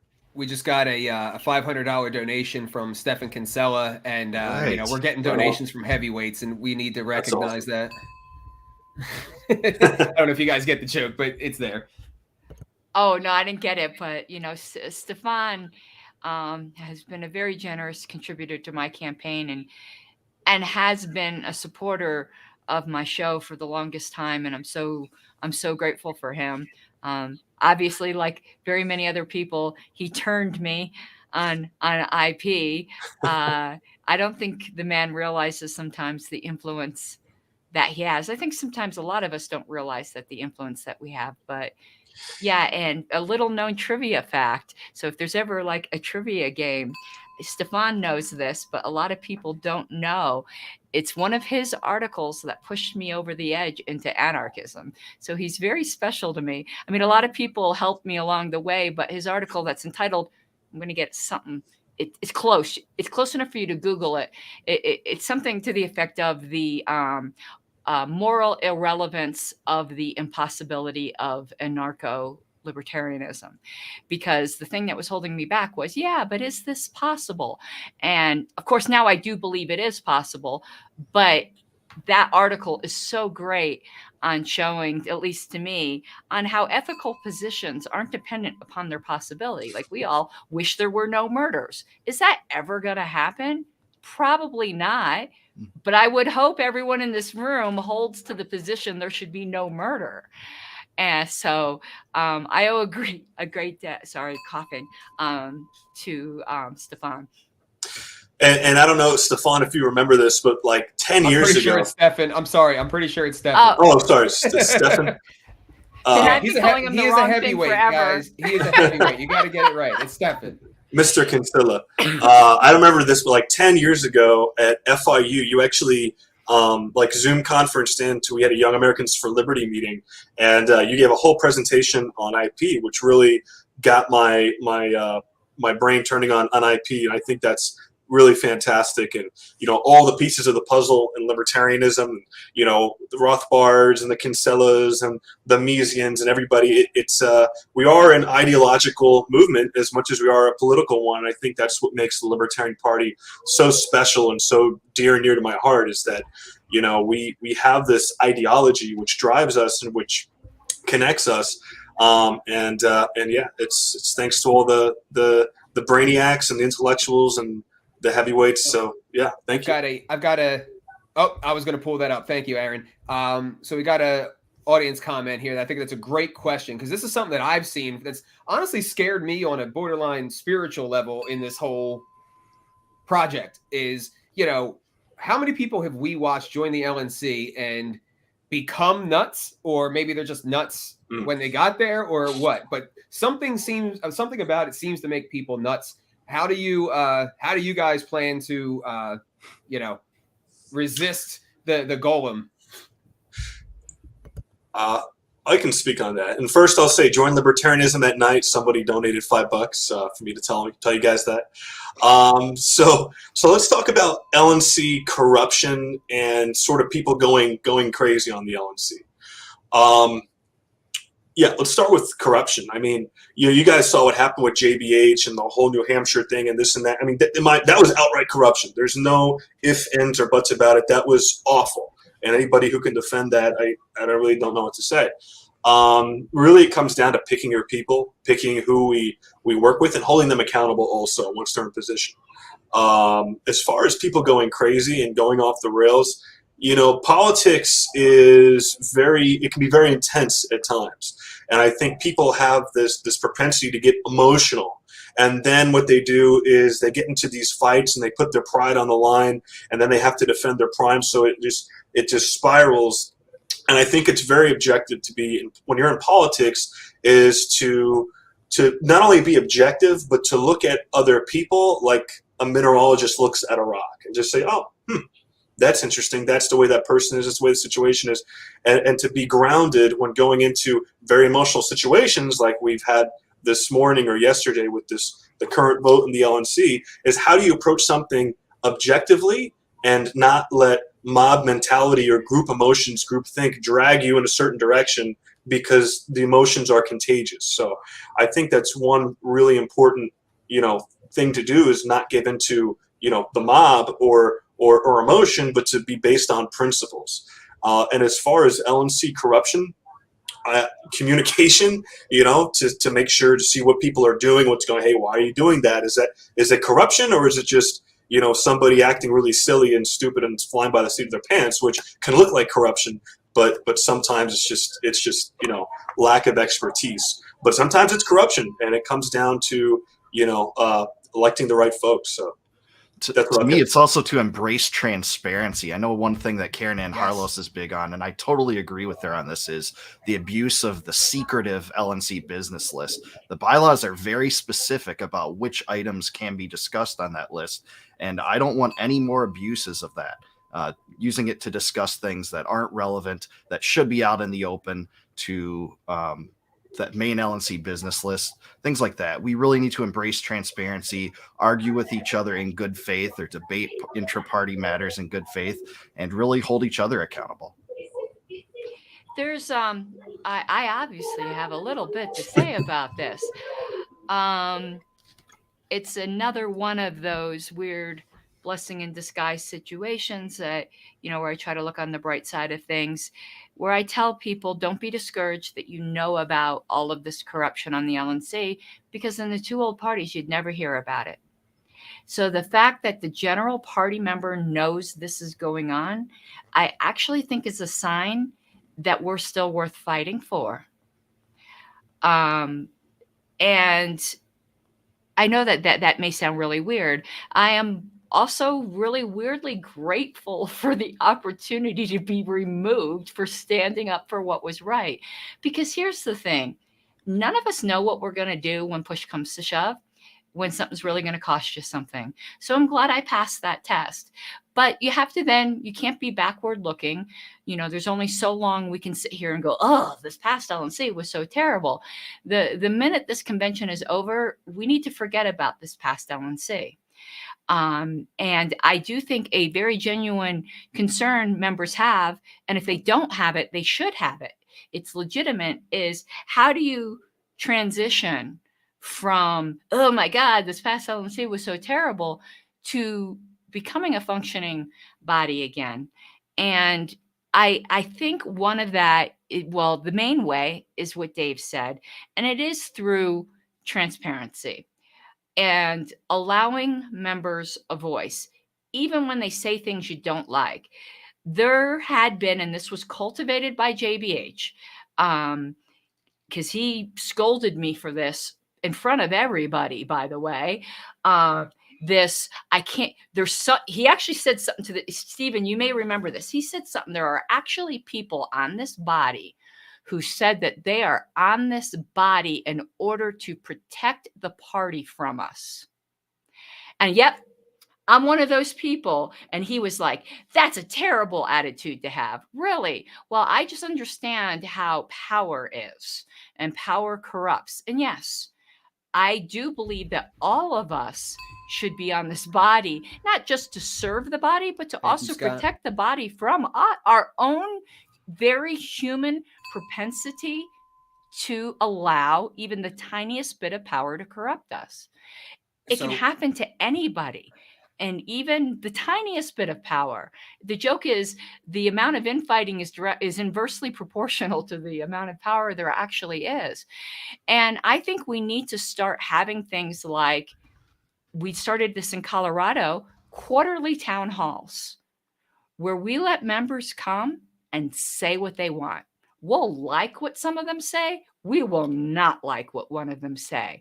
And when the LNC gets criticized, rather than circling the wagons, which is the culture that JBH put into this LNC, we need to step back and go, well, maybe there's something It was before there. him. It was before Well, him. he openly, though, Stephen will know if he thinks back to the very beginning of the term. And we have to realize that when we criticize each other, that we're doing it out of love for the party, to not take it personally and act like somebody ran over our dog. Stephen and I have gotten into arguments, but I mean, some serious like drag, but we've never doubted that each other loved the party. And we've never doubted that we loved each other. We might not like each other at that particular moment, but we've never, ever, made it personal. And something went wrong. Something got very dysfunctional along the way with this LNC, where a certain portion started taking criticism personally. And you can't be in politics and at the highest level of the third largest political party if you can't separate out your person from somebody who might be criticizing your view or your job performance. So I think openness and discussion, and being willing to be criticized without, again, acting like somebody ran over your dog, is what's going to take us forward. And we need to, because there's going to be people who are going to be very unhappy after Reno because their side didn't win, just like we would be unhappy if our side didn't win. We really don't know what's going to happen, but I think the writing's pretty much on the wall, if we're going to be honest. And I think it's very important to us to listen to those people and not be sore winners. Karen is absolutely right. I mean, communication is key. And that's why, in the Libertarian Party of Florida, what we started doing when I became chair three years ago. Every Sunday, I like to say that every Sunday is for the Lord and the LP, because every Sunday at 7:30 we have a meeting. And it's either a meeting of the executive committee, a meeting of the officers, a general membership meeting, or a meeting with the chairs of our committees. And because we have that constant communication, if there's something we want to say, if there's something we want to get off our chest, if there's something we want to work on, we have the opportunity then to do so. So it's really important for the next LNC when they go in, and something I think this LNC and the last LNC is, and maybe even further back LNCs are all guilty of, is the lack of communication, goal setting, alignment, and execution. Because if you're working in a team, you want to get everybody on the same page. You want to make sure everybody's aligned on the goals. You want to make sure you have metrics to achieve those goals, and you want to execute. And so it's so important that everybody feels, whatever ends up happening after Reno, that the party as a whole has goals and we're aligned on these things, and that, everybody feels included in some way and has a way to participate, because even though if they don't like me or like Karen or like Dave or like whoever, at least they like what we're doing. And that's what drives a party forward. It drives a political movement forward. And I think with all the energy we have going into this year, all the new bodies, all the delegates, all the people on the state affiliates, there's just so much energy that it's going to be the LNC's job to drive that at a national level into being something productive. And we don't want to lose that energy, just not utilizing it or wasting it. If it's cool with you guys, I want to jump in with one comment on this whole like pushing back corruption thing. I'm going to say something that might go against the grain a little bit. We talk about principles and being principled, and we're a political party based on libertarian principles. That is really, really important that we stick to those core principles, that we embody those core principles, and we put that out there. But there is one thing that is more important than principles, and that's character. Mm-hmm. And if you look at if you go off of say the Lord of the Rings, for example, Sam wasn't able to resist the ring because he was a really good libertarian. That's not the thing that kept him from doing it. It's the characteristics of what made him a hobbit. He's humble. He's got a value system. Those are the things. Character is the real value there. So we're looking to not just re-radicalize the party, although we're trying to raise the character of the party, because that's the example we have to give the rest of the world in order to make our ideas palatable and believable. And I want to say one thing for those listening and everybody here that's, in the caucus and the party or doing something out in your locality, running for office, etc. And I'm sorry about the background noise. If I get some background noise, I'll try to mute myself. Which is, this idea that power corrupts. Absolutely, I disagree with. I actually think that in reality, everyone is seeking power. We just need to be intentional about doing so. Or in other words, everybody, I don't care who you are, seeks power at some fundamental human-based level. What's important to me is that the right people are the ones looking to gain power. You've probably seen it in my tagline. It's in Latin: impotentes defender libertatem non possunt. Those without power cannot defend freedom. And that's why it's so important for the righteous to stand up and be the ones to actually take power, because that power is going to attract something. And a lot of times that power, is going to attract the wrong type of people that are mediocre, that have just terrible character and bad personalities, and they like to build walls around themselves and only surround themselves with yes men, and then they're disconnected from the people on the ground, and then you have a complete disconnect. And in a political movement, it's so vital that the leadership is, in a sense, righteous, in a sense, has power but respectable authority.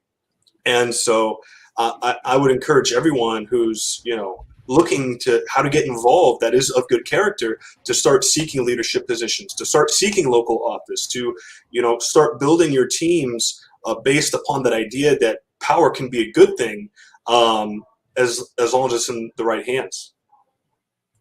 All right, guys, we got 4 minutes left, so I want to give you guys each the opportunity to give a closing statement. Dave, I definitely, in your closing statement, want you to mention the book you're writing. Well, thanks, Michael. I'm not here for that, but I have finished on a book on Thomas Paine called Thomas Paine: A Lifetime of Radicalism, and that will be out around Thanksgiving.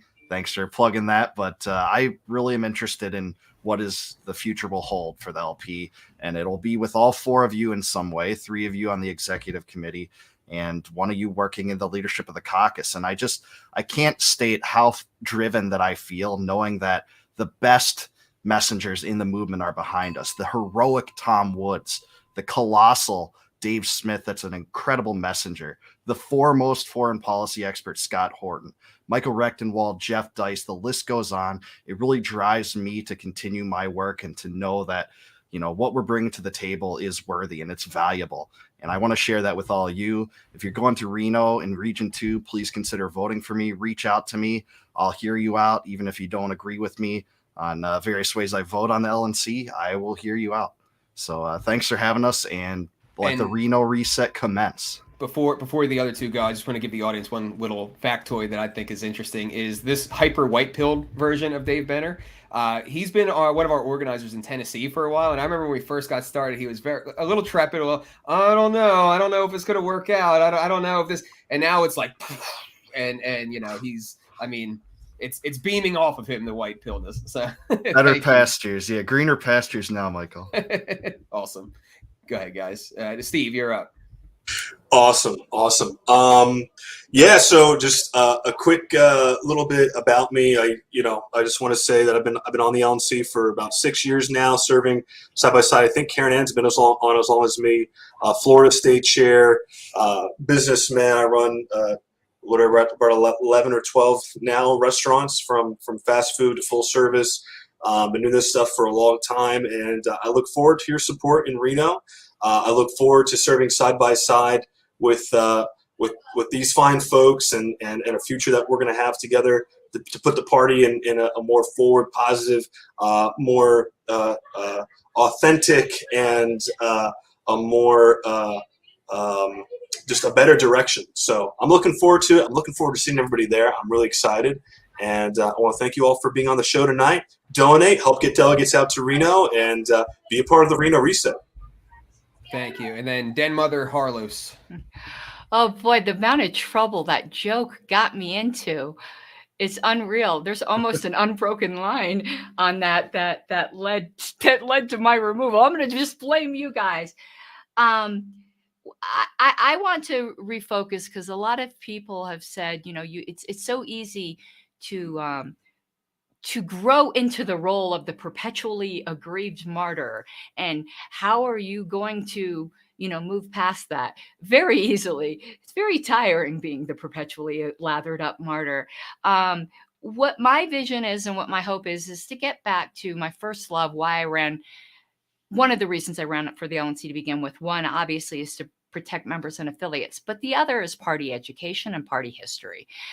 And I just had an interview with Reason Magazine the other day, and it reminded me of what I used to love about being in leadership, because Brian Dougherty was just asking me, hey, how does the platform vote work? And what are the bylaws on that? And what's the procedure? And I know most people would rather gnaw their own foot out of a bear trap than like talk about that sort of thing. But we need all different kinds in this party. And that's the stuff I love. I want to get back to teaching the average party member how to be a productive member of this party, how the bylaws work, how to protect their rights, the basics of Roberts. And, and I do think that is a basic function of the secretarial. I kind of view us as the party librarian, very, very boring. And I look forward to being boring again. Make Karen Ann boring again. Awesome. Well, thank you guys. It's been a privilege to support you guys. Can't wait for the party under your guys' leadership. And, there is a lot to look forward to. I know out in the world, the news is getting dark, but it's always darkest before dawn. And we can make the party that dawn, and we need to. We really need to. So, thank you guys. Yeah, thank you. Long live the Mises Caucus, and see y'all in Reno. Yes, and thank you. And thank you, Mises Caucus members, for all the support you'd given me even before I was a member. To me, that speaks to the character issue, and that's why I joined. I joined. You guys had character, and you had my back when I was being done wrong, and I'll never forget that. Open door, Wayne spotted. Close the door. All right, well, guys, I can talk to you all night, but we got Michael Rectenwald in the back end here, so I'm gonna remove you. But I will see you all in Reno, and I will bring Lainey up for a quick update on how we're at with the fundraiser.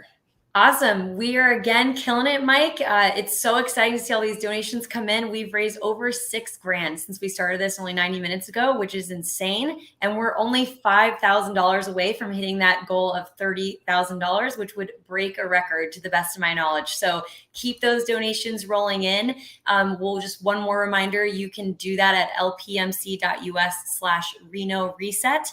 And there you can give a donation of any amount. We really encourage you to consider sponsoring a bed, a night, or a week in Reno that can help some delegates who can't afford to get out there to have a room to stay in. And that really makes the difference whether they can go or not. Awesome. Correct me if I'm wrong, Lainey, but because we're at about the halfway point of the stream, if we hold pace and raise the same amount of money in the second half that we have in this half, we're going to beat the LNC, the National Libertarian Party's biggest fundraiser of the year. To the best of my knowledge, that is what we're set on track to do tonight. So keep those donations coming in. And like we said, there have been some really generous individuals who've offered to double every donation coming in tonight. So this is a great time to donate. I know I'm going to be donating a little bit here, and we're going to be reading off some of our biggest donors in a moment. So thank you all for doing that, and let's keep those going so we can hit 30,000. All right. Thank you very much, Lainey. Sweet. All right. So I'm going to pull up. Oh, that's the wrong thing to remove. There we go. Now we've got Michael Rectenwald, the unwoke professor. How are you? Great. How are you, Michael? I'm good. Can you give the audience here, because we're streaming through Libertarian in Chief. That's about 60,000. Dave Smith's Twitter. He was gracious enough to let us a platform. Why don't you introduce yourself to everyone? Who are you, and what are you working on? Let's start there. Yeah. Well, I'm the anti-woke professor, anti-woke prof, and I was a professor at NYU for 11 years, and before that Duke and Carnegie Mellon, and I have since gone on to become an independent intellectual entrepreneur, as I put it, and I'm doing my own work and writing books and essays for the Mises Institute, so I'm working on a book right now. This will be my 12th. This book will be this is the Reno Reset. This book will be on the Great Reset, and I'm talking about the woke capitalism, in effect, is largely the topic. Awesome. So I kind of have it before we get into the future of wokeism. I kind of have a general question for you. Like, I kind of call the ideological regime that we're under right now. I have a term for it, and I think it might be historically unprecedented. Progressive fascism. Like that's pretty accurate. I think we're dealing with economic fascism, and we're dealing with liberal or leftist fascism without a question, and it's an international fascism, which is why I don't use the term fascism to talk about it, because that has all the connotations of nationalism and not only nationalism but racism and etc. This is a different animal in that regard. Yeah, they are kind of racist. Yeah, that's true, but they don't. Yeah, they don't claim to be. At least they don't claim to have any. There's no ethnocentric superiority claimed here, except that, of course, there's the downgrading and the demotion and destruction of the so-called white contingency. But yeah, this is a fascist, economic fascism for sure. That is, it is corporatism through and through, and this collusion between the state and so preferred corporations like the big digital corporations, of course, which is the leading edge of all this. That's the communications and ideological apparatus of the state. That's how they should be understood, and they're leading the charge. And I think we can talk about what the future of this holds. Absolutely. So let's do that. Like, obviously, the wokeism has overtaken the universities. It's overtaken pop culture. It's overtaken Hollywood. I was in the theaters watching the new Batman movie a couple weeks ago, loving it. Then towards the end, they just, for whatever reason, had to throw in that the big evil of Gotham City is, these privileged white males, and I just couldn't help it. Oh, it was an awesome movie. Until then. Yeah, exactly. Until then, and so. But are we doomed to have are we doomed of a future of wokeism? Is the damage done to the young too great? Are they too brainwashed? Or do you see any opportunities budding out to kind of fight back and push back against this? Oh yeah, there's a ton of resistance against this, and this is the real resistance, is the resistance against this this kind of racial essentialism and this extremely deleterious idea about whiteness being this evil, and it's very ahistorical. This idea that everything that's ever gone wrong with the human race has been perpetrated by straight white males. It's a cartoon version of history, and it's going to fail on the ground. We're seeing already the culture wars. Basically, they are effectively being expired. It's expiring. So it's moving into a different register now. It's moving into an economic front, and that's where I'm focusing my own energies and analysis and attempts to stop it. As it moves into the stock market, as it becomes stakeholder capitalism, as it's being called, and the way they're driving it through the stock market with the environmental and social and governance scores, which are basically a subscription to this woke cartel, in effect. And this is a very damaging as far as property rights go, because you have basically you have a dictation to corporations on what you have to produce, what resources you can use, who you have to hire, basically anything, all the power of disposal that is typically accorded to property owners is being abrogated. And that's something that needs to be dealt with. It needs to be dealt with at a cultural level. It needs to be dealt with at an economic level. It needs to be dealt with on a political level as well. And that's where I think the Mises Caucus comes in. Thank you so much, John and Broadfoot. I missed your first name there, but for your donations. So last question I have before I'll kick it over to Aaron here. Aaron is the host of the Decentralized Revolution podcast that we put on. I remember seeing an article from Jordan Peterson about a month ago when he renounced his position at Toronto University about how you know, there was one vestige left, or it seemed like there was one vestige left within academia, and that was the empirical sciences. And it seems that even that has been compromised. Totally. You know, what are you seeing on that front, and specifically with the inclusivity standards and all of that in hiring practices? Because I think a lot of people don't realize this.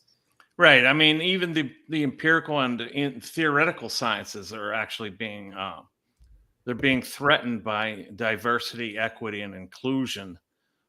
Which is, you know, everything they say, by the way, these liberal or left fascists, everything they say is a euphemism for what really it amounts to. So it always sounds good, just like the socialists and the Bolsheviks made their revolutionary standards and platforms sound good, but it really comes down to slavery.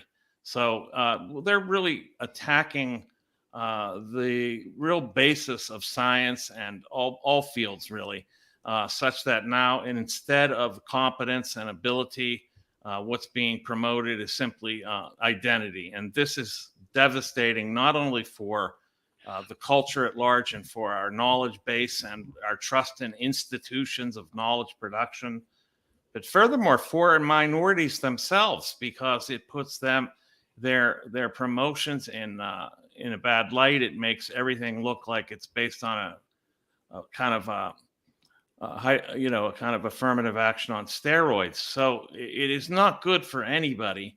It's definitely devastating for society, because we won't have any trust in our institutions, and we could have death by diversity in the end, because people's lives are at stake where some fields are concerned. And these fields should not be based on identity. They should be based on the fields themselves, on the actual standards of excellence. And so that's what's at stake. We should say hi to Angela. I think you're on a layover. Is that right? We didn't think we would have time. You would be able to join us. So welcome. Tell us what's going on with you. Thanks. Yeah, I'm on a layover in Denver. I'm flying back home after a really great visit in Kansas at the Kansas Libertarian Party State Convention. All good stuff coming out of there. I'm really excited to see what they do next year. Really excited about the momentum of the party. Definitely want to hear the bells ringing for the future chair of the party here. So yeah. Let's help get some people out to Reno. Let's make it happen. Let's help get me elected so that we can see this thing through. This is the year, right? Like, this is it. And it is happening. We are the embodiment of that Ron Paul gif. Like, it's pretty crazy. I'm so excited. So while we got you, I don't mean to put you on the spot, or Aaron, fill in if she's stumped here. But do you got a question here for Rectenwald? And actually, go ahead. I've got one after you, Angela. Okay. What would you like to see us do at the national level? Like, I know that you have particular interests, and you have some passion projects, and I guess really, how can we help elevate your voice and get the message out? Well, I really not, most of my interest in the Mises Caucus has to do with having a principled political contingent which is definitely always on the side of liberty, individual rights, property rights, the right of self-determination and bodily autonomy. All these things are vital. And I think this caucus stands as the only political contingent that is solidly behind these values and that will not compromise on anything, on any of these things. Because this is really the future of America, is depending upon these values being thrust forward and being visible to the public, something that can be believed in, with the corruption in both parties. I mean, we basically had a president impeached because he told the truth about another vice president who's a thief. So this is where our politics have devolved to. And it's certainly neither of these parties are redeemable at this point. So it has to be the Libertarian Party, and it has to be the Mises Caucus of the Libertarian Party that upholds these important and utterly essential values. Well, I look forward to elevating your voice and your message from the national level, because I think that informing people and our candidates and people who are running on our under our banner, having them talk about individualism and private property rights and the pitfalls of everything that we've seen happen in academia over the last, well, quite frankly, 100 years, but especially the last like 5 to 10 years. Right. I think that's really essential. And we got to get that message out to young people before they get indoctrinated in the university system. Absolutely. Thank you. And then I'll add to that one of the things that's a real shame that's happened to the Libertarian Party generally is that if you go back and you look at David Nolan, you look at the founders of the party, you look at the founding vision of the Libertarian Party, it is to be a cultural movement. It's not politics for politics' sake. It's that we've got to get the message out. We got to get people thinking about these ideas, and from that downstream will stem the votes. And if we make it, I mean, there's a video of David Nolan himself saying, it's not about ballot access. It's not about the votes. Those are goals and those are good things, but that's not the core of what it's about. So how can libertarianism infiltrate the culture? And do you see that happening? Is that to me? Yeah. I mean, I think it can, we definitely need to, have such voices. I think my own, but also, like Dave Smith and Tom Woods and other prominent voices in the movement, giving a clarion call to to the country and to the world at large about what we stand for, and to be real clear and principled on that, and to direct people to understanding why, in fact, our culture depends upon these values. That without property rights and the actual preservation of them and the protection of them at every level, what we end up with is some form of socialism. And this is very not only demoralizing, it's destructive. It will destroy the family. It will destroy basically the social organism that holds society together. That's how serious this is. It is not just economic. This is cultural, as you put it. It's foundational. It's the social structure that's at stake. Yeah, absolutely. And again, I mean, I'll reiterate the point, but I think we're in an unprecedented time for libertarianism and the ideas of property rights and individual liberty and economic liberty and all of these things. I think we're at an unprecedented moment for them to become a cultural movement. Absolutely. Again, people don't realize the extent to which Dave Rogan texts Dave and asks his position on his position on issues. You're seeing Tim Pool. He was a hardcore Trumper and he was a leftist before that, and now he openly calls himself a libertarian, a left libertarian. But he openly calls himself a libertarian, and I don't think he means left libertarian in the negative connotation that some of us might think of it. You see Patrick Bet-David having Ron Paul on. You see Michael Malice taking pictures of Elon Musk, Joe Rogan, and Jordan Peterson. You see Jordan Peterson interviewing Bob Murphy. Like, it's all over the place now. And again, this is just the thing that makes me so excited, because this is absolutely unprecedented. And I talked to you about this on the phone, Mike. Correct me if I'm wrong, but once we do this job, this might be the first institution in the country that shakes wokeism off, and I think there's a really powerful story in that. Can you elaborate on that? Yeah, absolutely. I think, really, Eric July, libertarianism is antithetical to wokeness, and I could get into why that is, but it's largely because we're not organizing ourselves on the basis of some sort of group identity and some sort of retribution campaign against the property holders and against capitalism as such. We are, I think, firmly against political capitalism and the way these corporations, endear themselves to the state and vice versa. And this is really where the corruption comes from.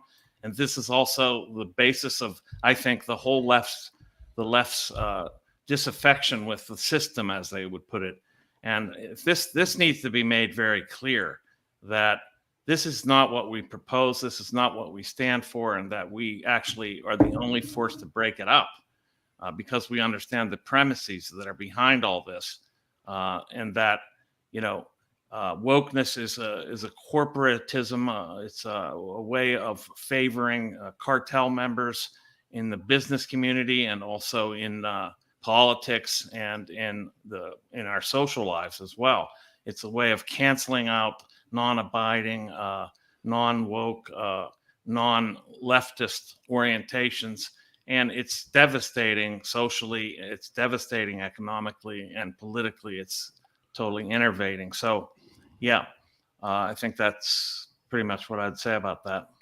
I want to jump in here and say that I think that we need to make sure people understand that to differentiate us from when you hear culture, a lot of people think, oh, conservative Republicans. And as libertarians, we're not trying to craft a culture to make it be a certain thing.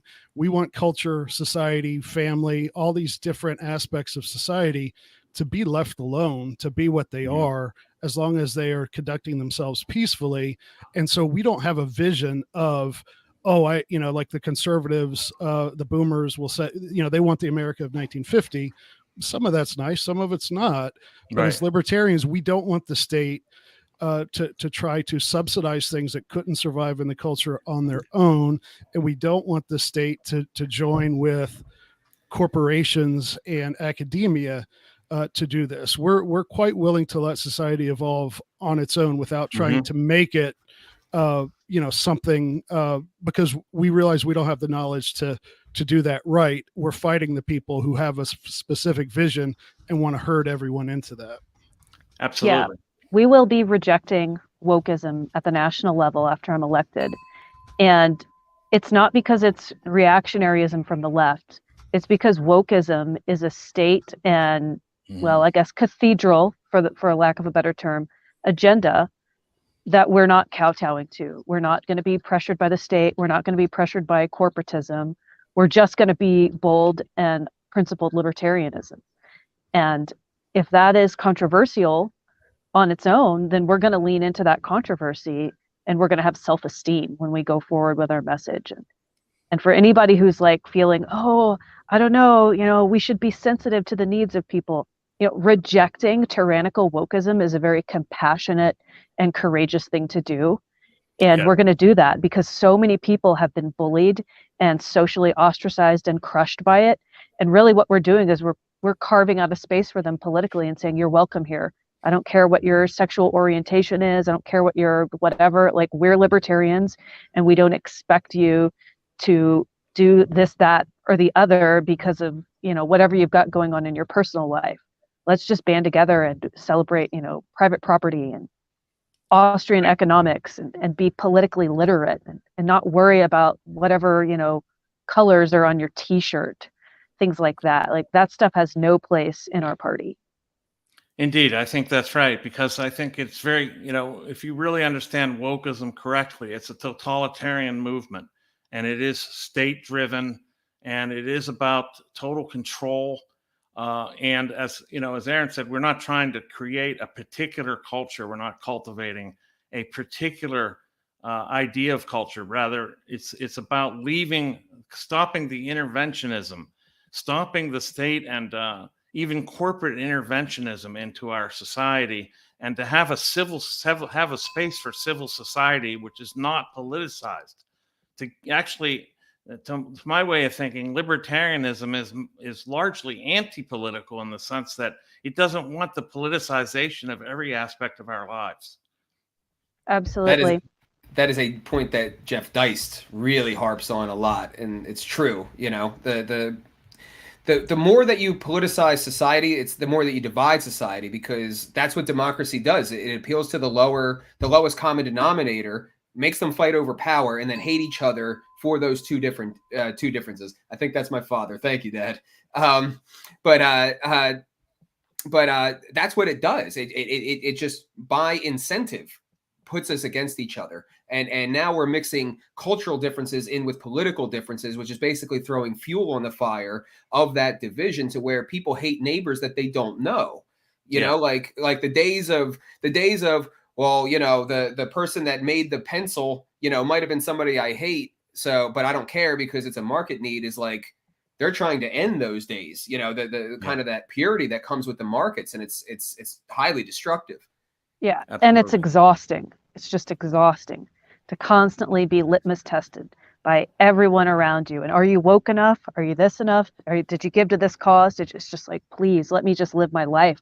You know, I don't usually say things like I want to be left alone, because sometimes I feel like it sounds a little bit abrasive, but really that is the best way to say it. Like, just let me go about my business. You know, I want to vote and I want to be free, and otherwise I just want to, you know, do my own thing. Well, guys, I'm going to drop off here because I've got to go on Any quite final a trek. statements? Quite a trek. Yeah, thank you everyone for donating. You are changing history. This is going to be the first major political party reform in a very long time, and I think it's really unprecedented. So thank you for being a part of history. Thank you for helping us make this a principled organization, and I'm super excited to see so many of you in Reno. We're going to do to the Libertarian Party what Ron Paul couldn't do to the Republican Party. It's a much smaller party, but it is something nonetheless, and it's going to give us a base from which to build. And again, we have this unprecedented opportunity, and we can build from there. So thank you, Angela. Can't wait to go to Reno. Can't wait to vote for you. Can't wait to see the masses of people at that convention vote for you. Michael, we're coming close to the end of our time here. I'm going to be, tell us about your books and your website, and what can we look forward to from you in the future? I know you're doing some courses for Liberty Classroom as well as the Mises Institute, right? I have some courses up on Liberty Classroom on cultural Marxism, in effect. I'm writing a book now. It's my 12th. It'll be on the Great Reset, but I'm going to take a really analytical, not hysterical approach to this. Just what it means, what it would do. What economic effects would it have? What social effects would it have? And I'm just putting the information out there. I'm not an activist. I'm basically an analytical thinker and scholar. So that's basically what I'm doing. It's michaelrectenwald.com is where you can find everything. I do writing and interviews and so on and so forth. Everything is at michaelrectenwald.com. And I just put that out in the comments, and we can look forward to seeing you in Reno, correct? Absolutely. Hey, Michael, I wanted to say real quick, I'm glad to see you're doing well. I know you had a really tough bout with COVID a few months back, and I was really worried, and I was praying for you. And thanks so much. I'm really happy that you're here, and keep up the good work. Thanks so much. It's great to see you guys. Thanks so much, guys. Yep. Thank you. Bye-bye. All right, so we are up to $24,717. This is incredible. Like, I've never expected this, to be honest with you. I don't even know what to say. We're bordering on 25,000, and again, if we hit $30,000, now maybe it's 31.2 or something like that. I'm rounding. My understanding is that the National Party, around that COVID video that they released, raised $30,000. So maybe it was 31.2, and maybe we don't hit it. Let's round. I don't know. It's 30 grand. But let's hit 30 grand. I remember we talked a couple of weeks ago, Mike, on the phone. It's like, should we ask for 10? Should we ask for 15? And look where we are. So Laney's going to catch us up here. Yeah, it's insane. And no matter, what amount we do end up tonight, this is an incredible moment. It just demonstrates how much energy there is in this movement and how people are really here to grow the party with both members and budgets. We know that this is definitely a record for Mises already, and we're just blown away by all the generosity. So please keep those donations coming. Again, everything you're donating right now is getting doubled. So your donation is making even more of an impact. Again, you can go to make any donation, but we highly recommend considering sponsoring a hotel room or even just a bed for one of our delegates. And thank you to all these donations rolling in. And with that, Mike, I'll turn back to you. Cool. Yep. We're going to bring up a few more of our LNC candidates. I guess the one thing I'll just re-emphasize as part of our announcements is, as I asked Rectenwald there at the end, he's going to be there, and he is one of many, many honored guests that we will have at our Friday night party at the Reno convention. So even if you're not a delegate, you're going to want to come out. You're going to want to be a part of this. You're going to want to see the energy, and you're going to want to see the community, and you're going to want to see all of these people. I mean, basically it's a who's who of the Liberty movement. Maj Toure is coming out. He's already publicly announced that. Dave Smith, Tom Woods will be there, Michael Rectenwald, and many more. I won't give it all up right here.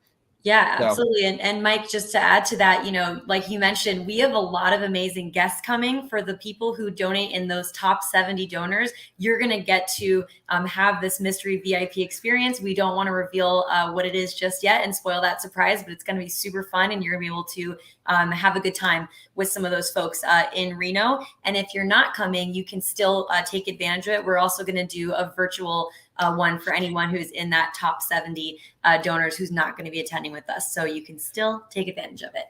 That's it for me. Right. Thank you very much, Lainey. All right. So I'm gonna bring up our next guest. We've got.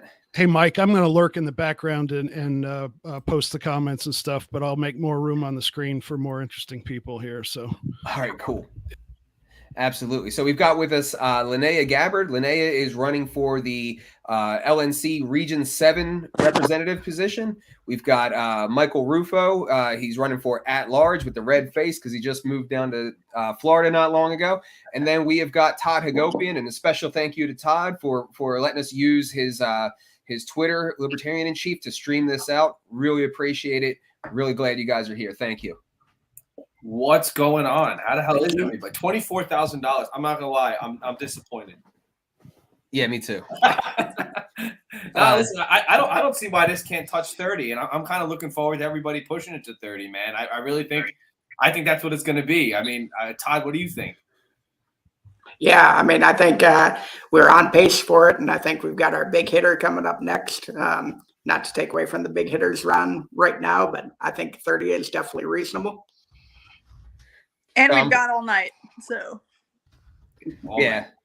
So I'm going to kind of do the segment with you guys the same way that I did it with the earlier LNC candidates. We got a half hour. There's 3 of you. I'm sure we can fill it. I'm going to kind of back out, but the nudge that I'll give you guys is, what is your plans with the positions? What's your vision for the party moving forward? What kind of problems are we kind of solving? Why are you running and who are you? I'll start with Linnea. Yeah. So my name is Linnea Gabbard, and I am from Arkansas. I'm running for Region 7 rep, as Mike said. I essentially, the leadership position I have now is the at-large for, I do have for my county executive committee and also the state.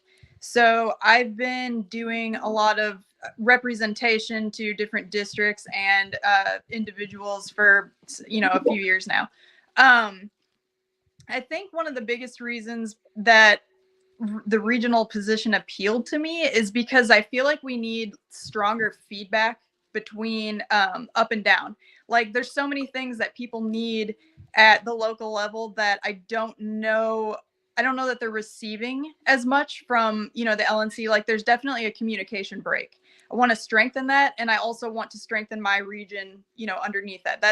That is my biggest reason, because I feel like sometimes with our regions, we have states who are being left behind. They're not on the level that other states in the region are. And I don't really feel like that is an acceptable way to continue if we want to populate all of the counties in each state. Well, that's definitely an important point, because I think originally I was going to run for Region 8, right? But then I was like, yeah, I don't want to live in New Jersey anymore because it's a hellhole and it's a shithole. So I'm out. And but there's definitely a few states in Region 8 that kind of have that, like, hey, nobody really pays attention to us. What's going on? I mean, you can look at Vermont, for example, right? They're technically in Region 8, and it's kind of like they're kind of just floundering, right? They let Archie destroy the party. They let everybody ruin everything up there, and you got Olga doing an amazing job fixing everything that's going on in Vermont. But it'd be nice to have the region reps doing things and getting more involved. Now, I know Rich is phenomenal.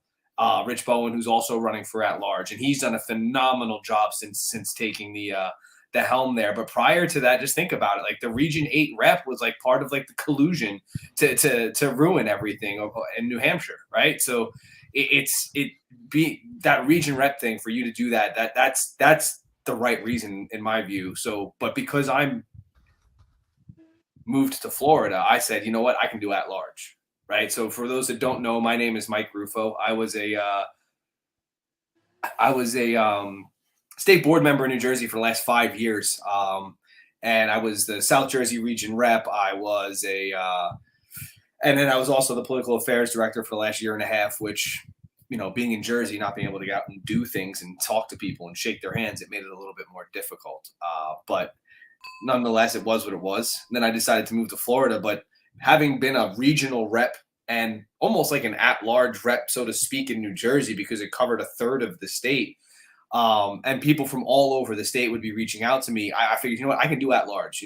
Coming down to Florida, I know plenty of people down here in Region 2. There's definitely people all across the country that I've gotten to meet over the years as a delegate back in 2020. And to be able to represent the membership at large and be able to speak to anybody in the country and understand that, hey, I know that your area is different, but I can help you bring a level-headed decision-making process to this and help give you the information you need without being an asshole. Mm-hmm. Right. And that's what I've always done best. So I was like, I can do this as an at-large rep. And that's why I want to run for at-large. For those of you that don't know me, you can ask almost anybody in New Jersey, except for maybe like the 4 people who are really upset about the fact that Mises swept through everything. You can pretty much ask about anybody, and even the people in Florida. Like, I'm coming to the game. I'm going to give you my opinion. I'm not going to pick fights with anybody, and I'm going to take the high road almost every single time, but you're going to know I don't agree with you when I don't agree with you. And just because we're all Mises doesn't mean we're all going to agree all the time. But I can promise you it's going to be a civil conversation if I don't agree. And that's the one thing that's going to make it a lot easier is when we have, reps like myself or Linnea or Todd here as the treasurer that have the ability to communicate with each other without saying, oh yeah, well, I found out that in 12th grade you did this. We're not going to play those games with each other because we're like, all right, dude, I don't agree with you. Maybe we can find a different way to get to the same end road. But Todd, what's up, man? Talk to everybody. Tell them why you're running for treasurer. Tell them why you're qualified. I heard a couple people say you're not qualified, which makes me wonder. I don't know how that's possible. From what I understand, like, you're a pretty big money guy. You're a good businessman. Why don't you tell everybody what's going on and why you should be treasurer? Yeah, so I'll start with qualifications, just to throw that out there. So I was a financial advisor and a bank manager when I was very young. Decided to go and get a MBA in finance after that. And since then, I've been working in the Fortune 500 for the last 15 years in senior management positions within 3 companies, including running a $50+ million business in Ohio for Illinois Toolworks and a $60+ million business for Berkshire Hathaway. So I have managed large teams. I now own a small company that has grown to $5 million over the last 2 years that owns 3 different businesses underneath it. So I've managed big teams, I've managed small teams, I've managed large budgets and small budgets, project-based companies and non-project-based companies. I have an MBA in finance and I've worked in banking. I am a treasurer of a state party. I have been a treasurer of my own campaign. I'm qualified for the position, so we'll just throw that out there. Now let's go to what I'll actually do with the position. Originally, I had just started talking with Angela about what she wanted to do and helping her look at the budget and talking through different ideas. And I was having a lot of fun. And then when Angela and Mike kind of came to me with this idea, I thought, wow, that might make a lot of sense. And more for the fact that Angela's vision of having this long-term plan, long-range plan with different goals and objectives that we could then budget towards really resonated with me, because that's how we do it in business. We lay out the objectives. We then come up with the plan to drive those objectives 5 years out. Even if you're sure that there will be turnover in the next 2 years, you still manage a 5-year out plan. And those were all the things she was saying. So I was really excited about that. Over the last 6 months, specifically over the last 4 or 5 months, maybe, it's become clear that there's actually financial mismanagement in the party that needs to be dealt with. And so now it's even more important to do what we're doing and to bring this CFO approach rather than the accountant approach, which is what I constantly preach. The CFO approach looks at numbers and analyzes them rather than reports them. Instead of just consolidating them, they come up with recommendations. Instead of just putting out a budget, they put out a budget and show how those specific budget line items are going to attack our goals and what it's going to do going into next year and the year after and the year after. So strategy and implementation is what I'm going to bring to the table. Todd, I don't know if you saw in the private chat, but do I have your permission to make a joke in the chat to at your expense to drive a donation? Hey, anytime. Okay, cool. All right, continue, guys. Yeah, so I think on that note too, one thing that I've really enjoyed out of talks with this new LNC slate is concrete ideas like that.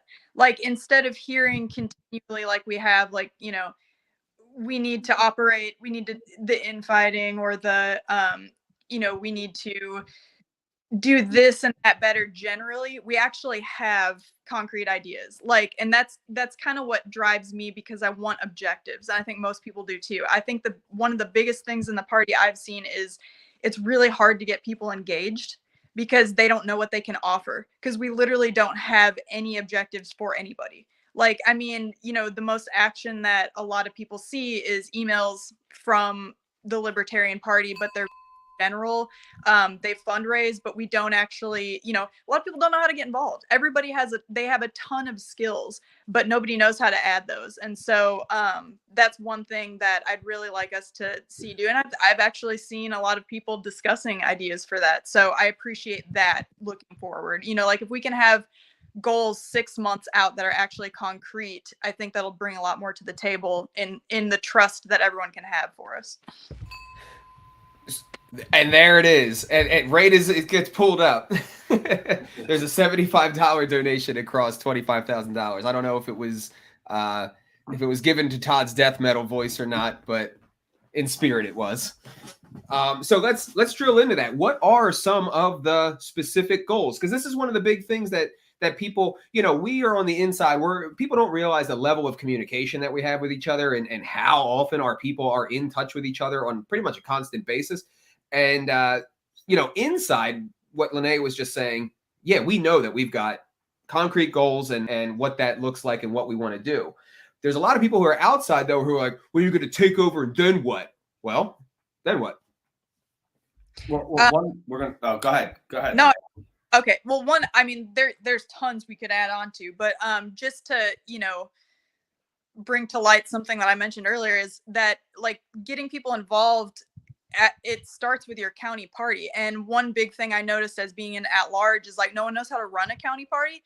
They don't know how to start it. They don't know anything about that. So like my first year into my Arkansas executive committee, I wrote our first essential like manual, like an affiliate manual, how to run that. And we were asked by National to submit that. And now the affiliate manual that they have at National is based on mine and a few others. And so we need more of those, more things to give people directives. Like we already have, you know, plans to do that with candidate things. Like I said, affiliate, county manuals, things that people can look up online and they can go, okay, I know exactly how I want to operate. I know what I can give. I don't have to flounder, you know? I think that's probably one of the biggest things that National should be doing. It's always been a frustration point, operating local county affiliates, setting up county affiliates, and kind of not having that roadmap. Now I know there's a little bit of a roadmap now, and there's some things, but it's still not clear as to where you're going to get it from. People don't know where to look for their resources. Hell, I bet you most people don't even know who their at-large reps are, right? Like so I want to make it like the one thing that I want to do is improve communication, right? Improve communication between the LNC and between the state parties and the county affiliates, right? And I think for the at-larges, that's really where the at-large comes into play, right? I think that the at-large is that communication bridge between the LNC and your local affiliates or any member period, right? Like, yeah, your region reps are there, but your region reps are really working with your state chairs. So if it's just your general members or somebody who just needs a little bit of guidance and wants to pick up the phone and call somebody, or they want to send out an email, like I want them to know, like, hey, you got me, you got Rich, you got Stephen, Nikayla, like there's a slew of us that are willing to step up and actually do things for you, work with you, talk to you, and help you figure out where the resources are and what you need to do. And for the at-large rep, that's the most important thing, right? And then just be a good, strong face of the party, right? Like Like, I feel like our at-large reps almost hide, so to speak, outside of Josh, right? Like, which at-large rep is trying to be a public face for the party? And I think that's kind of the role of the at-large rep, is be a public face for the party and be somebody that people know they can come to you if they need something from you, be it media, membership, whatever it may be. Like that needs to be the position. And it's just not happening in the at-large position. They're just hanging out in the emails. One of the things that I really like about the at-large position is it's really undefined what the role of an at-large rep is. And I think what that allows people to do is maximize their strengths and play to their strengths. And you know, that's really important because that's where people thrive. And yeah, I think that's a really important role of that. But Todd, what are some of the concrete goals? And, you know, I know you said you're down to talk about the line of credit. Maybe that lines into it and some of the off vision that you plan to change. Sure. So most of my goals are surrounding answering a few key questions that most members or prospective members have. And when you're talking to folks online who haven't been members or who won't be members anymore because of XYZ, the most common thing that you're going to hear is, where does my money go? And they're wasting it on this or that or this. Everyone seems to be an expert on what the party is spending their money on, but most of the time they're not right. And the party will defend itself by saying, well, everything's public, the budget's out there, this and that. But when you dig into the budget, what you find is that 40 to 50% of the budget is not very easy to tell what that money is being spent on. And the audit has even called this out over and over again, that our party has done a terrible job at putting specific amounts of expense to the different projects so that that gap principles are followed and people can actually tell how we're spending our money. So one of the things that I'm going to pledge to do is make it much more transparent. Your $24 annual membership gets you $18 of this and $6 of that and $4 of this. You know what I mean? So you know what percentage of your membership is going towards affiliate development, and you know what percentage of your membership is going towards fundraising, so we can do more things and things such as that. So that's one thing. The second thing we need to get better at is budgeting in general, so that we don't run into things like we've had this year, where we've had cash crunches, emergency credit raises, and things like that. Right now, they budget, let's say they're going to do $1.8 million of revenue, and there's 12 months. They budget $150,000 of revenue a month. Okay, it's called straight line budgeting. No business in the world that is of any size uses straight line budgeting, unless you basically sell Kleenex or toilet paper, something that's used no matter what the economy and what is going on in the world. Okay, there's seasonality and cyclicality to every business. And so when we come at the LNC and say you're missing budget, they'll say things like, well, the first quarter is always slow. All right, that's why you budget it that way. If the first quarter is always slow and that's the cycle, then you budget it that way. And then you don't all of a sudden have this expense that you need. So you don't approve an extra $50,000 of expenses when you know the first quarter is going to be slow, and then you have a cash flow crunch. And then you definitely don't have a midnight vote to try and do a home equity credit line, you know, in the middle of the night to try and get this all taken care of and spend an extra $85K that's not needed for the predetermined expenses. So those are the kinds of things that once you are more transparent and budget accordingly and actually look at cash flow, you can avoid going forward. I think I speak for a lot of members when I say I really hope that my membership dollars are going to a 4-print newspaper that has all of the trappings and nostalgia of 1994 when I was watching Rugrats. You know, that's what I want. Yeah, Todd, you sound pretty unqualified, Todd. That brings up like a really good point, Mike. I love the way you did it, but let's kind of modernize things a little bit. Let's actually appeal to younger people. I kind of feel like this is silly. I'm sorry. Right? I'm sorry. I got to cut you off. Todd's mug is bigger than his fucking head. That's crazy. That needs a donation. Todd's gargantuan mug. Sorry for cutting you off. Go ahead. Nah, that's great. No, I just think, and that's the other thing. Like, everybody is so bent on like appealing to the older, already established people. Like all right, it's about getting voters to vote for us, right? That's what everyone's going to tell us. We need to win votes, right? All right, cool. How about this? I don't want to win the votes of the people who've already made up their minds, and I'm tired of appealing to those people. I want to appeal to the people who are pissed off, angry, and disingenuous and disenfranchised from the system that are looking for somebody else. I don't want to look for the people that are looking for the new Democrat Party, and I don't want the people that are looking for the new Republican Party. I want the pissed off, angry people who want to flip the chessboard, not get a seat at the table.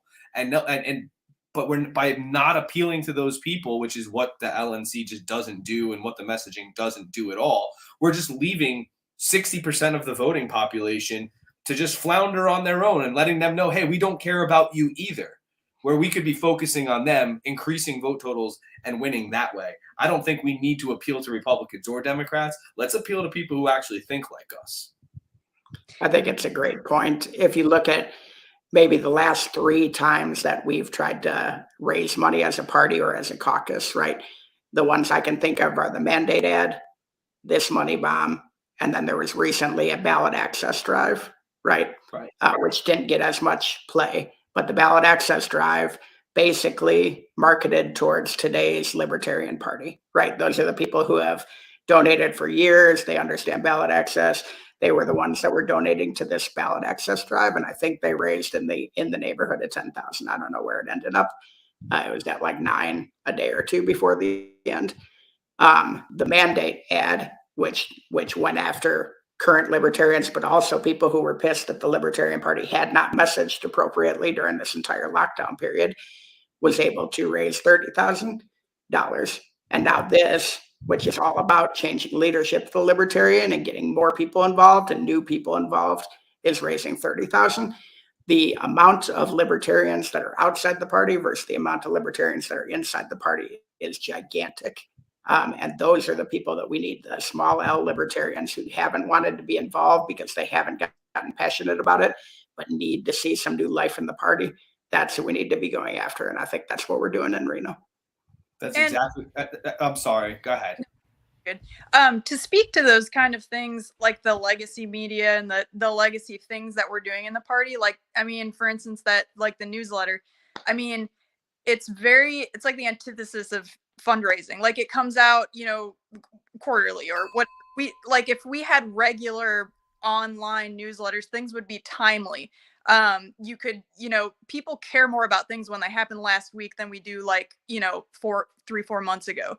So, I mean, all of those things, it would be really nice to tackle and I hate to say throw out, but, utilize differently so then they actually serve us better in the future. Real quick, just want to interject. Laney just hit us with $777, bringing us up to $25,879. We are now maybe $1,800 away from raising 10 grand on the night. I guess I'll just lead that into a comment of what you guys are talking about with the party's fundraising. It's crazy because basically they've done what I've been doing up to this point, and they just, here's my cause, please give me money. And I understand that that's like surface level, but you can tell there's not a marketing professional, because look at what happened now that we have a marketing professional, running this and pushing this forward. And there's a lot more innovative ways to raise money. And that, our candidates that need the ballot X support deserve that expertise and that professionalism in order to, get results like this in this kind of time. So thank you, Laney. And, looking forward to bringing up these professionals. And that brings up a good point, right? Like our messaging, right? Because that's just me, right? Like that's what I care about. That's like our social media messaging, whether it's the newsletter or whatever. Like you don't need a newsletter because you've got social media, right? Like the newsletter is dead, right? Like we don't need that anymore. We could utilize the tools in social media to be able to get out all those same ideas and all those same messages in a way that people actually care, that they're going to pay attention to, and you're actually going to grab their attention.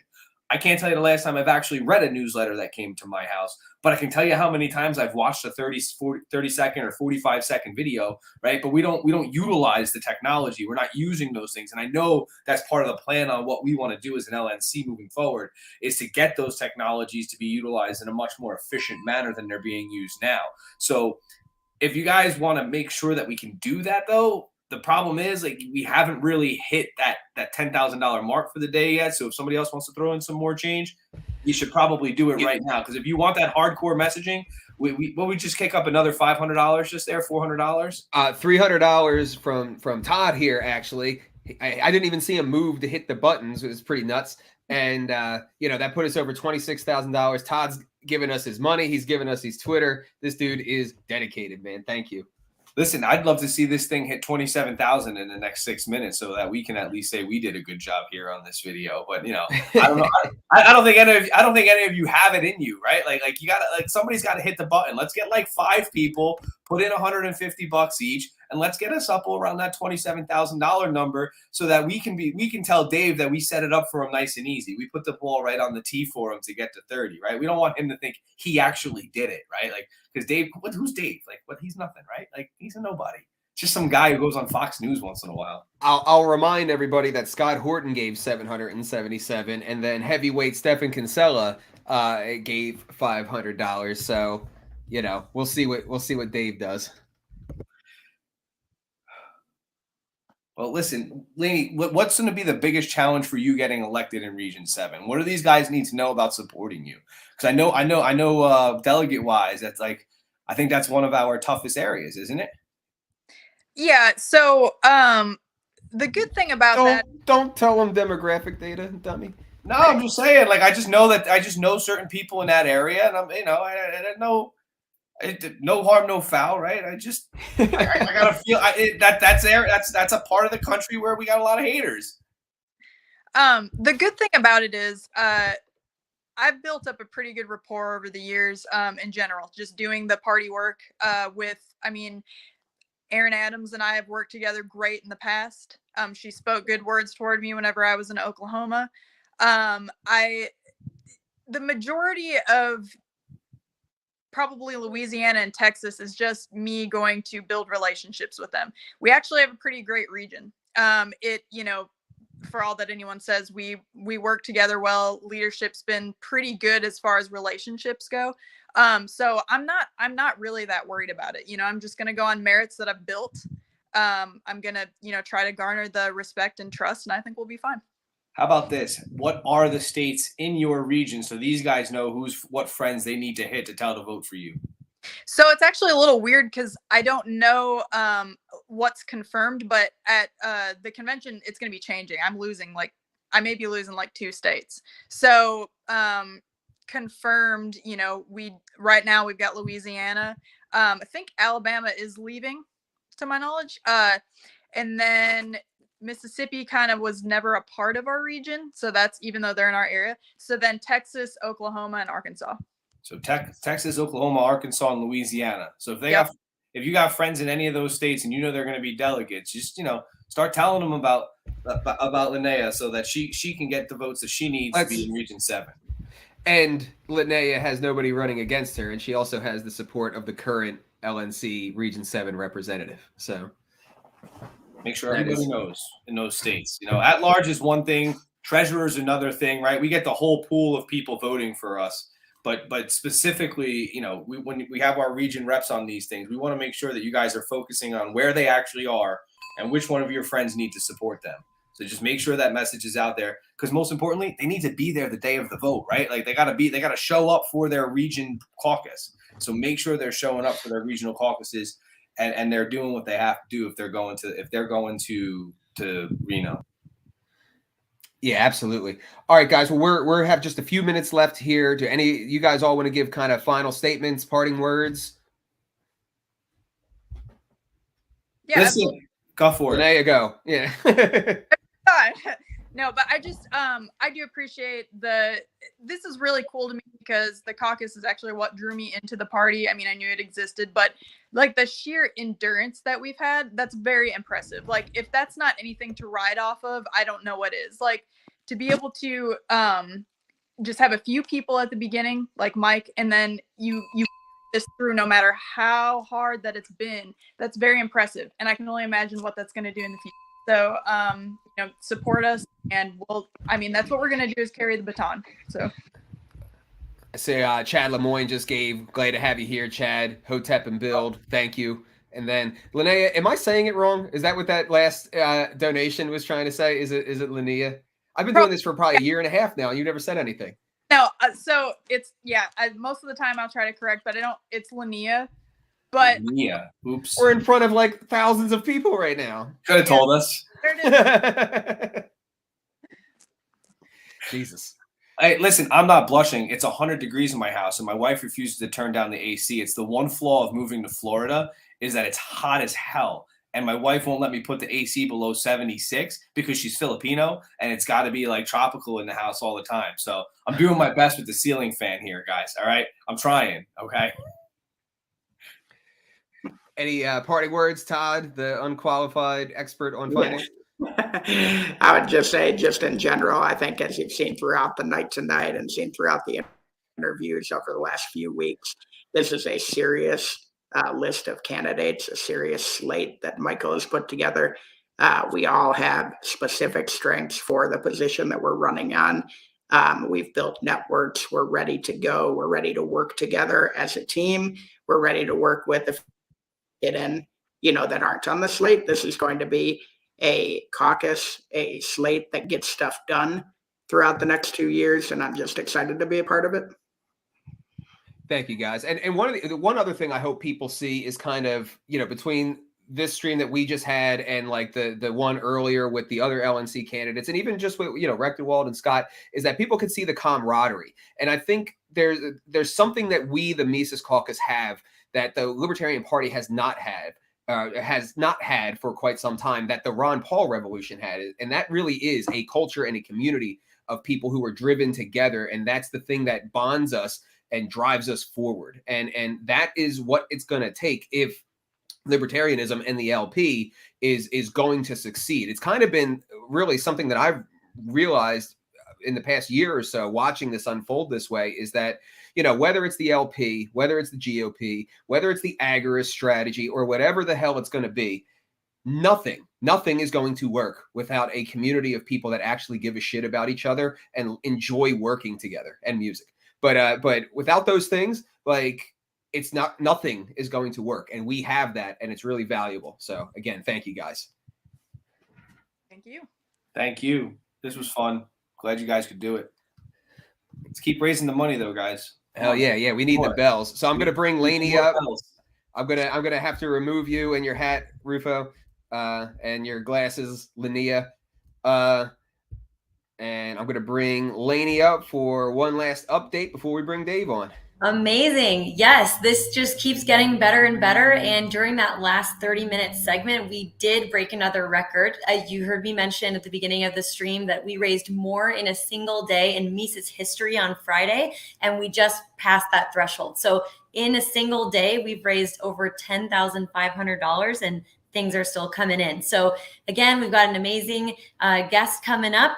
Let's impress him and let's show him what the Mises Caucus can do. And again, all of those donations get doubled. I also want to give a quick shout out, if that's okay, Mike. We've got a bunch of individuals. We have a lot of shout outs to give.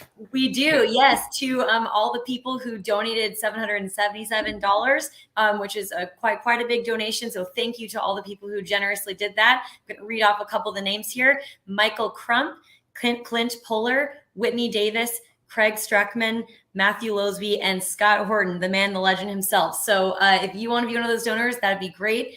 You'll be able to be one of those top 70 donors and have an exciting experience with one of our VIPs in Reno or virtually. So let's bring this thing home. Thank you very much, Linnea. Or Jesus, lady. All right. It's on my mind. I'm like, damn, I've been saying this shit wrong for like a year and a half. All right. Thank you, Laney. And we will talk to you soon. I'm going to bring up the Christian conservative Tupac, Dave Smith. Thank you very much for joining us. And I gotta rib you a little bit because I promised somebody in the chat that I'd ask. What? How did the That's not what I agreed on. How did the basketball with Big J go? I dominated. I didn't miss one shot. What are you talking about? I never said I was going to go. I was very clear. It's good. We're not all cut out for athletics. No, I'm a way better basketball player than Jay or Lewis. I just didn't want to go. What is this? Fair enough. I thought this was... It's me paying a commenter back. Oh man, we're here for the people. I always knew you were the real cult leader here. People say it's me, but everyone's people have no idea. They'll see soon. But thank you for joining us tonight, Dave. You know, we talked a little bit earlier about you know, what we want to talk about, and you know, I think a big part of what we should talk about is I kind of made mention of this earlier is, you know, the future of the party and the future of the caucus, and you know, what role does the Libertarian Party play in a healthy liberty movement? Like what is its function within the liberty movement if it was operating healthy, and what do you see that as, and how can we work towards that?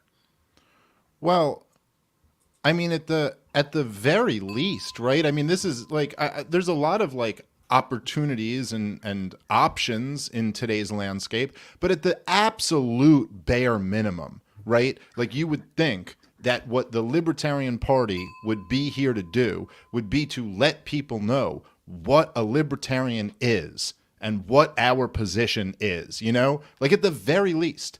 And that may seem like not that important of a thing, but to me, it's actually like an incredibly important thing. Like the idea that, you know, like me and you talk about this a lot, and it's something we really see eye to eye on. The idea that the enemies of liberty are constantly perverting the language. You know, like this is a huge part of their tactics, is that whatever, you know, this is why even little things that seem silly, like silence is violence or something like that. Like, no, that's a really powerful thing. Even something like microaggressions, you know, redefining what an aggression is. They're constantly doing this. And if we just can't even let people know, no, this is what the libertarian position is. This is what a libertarian is. And they have these ideas that are, you know, if you were just paying attention to the Libertarian Party over the last decade, you would have these wildly, you know, different ideas about what it means to be a libertarian than what we believe it is. And so at the very least, I think if there's going to be a party with our name on it, that in itself is worth fighting for, to make sure that they're representing our name the way it's supposed to be represented.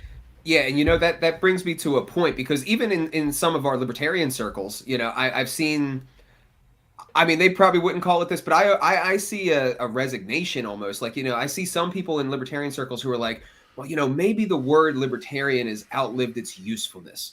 And, you know, some of these people are people that I love and respect a lot.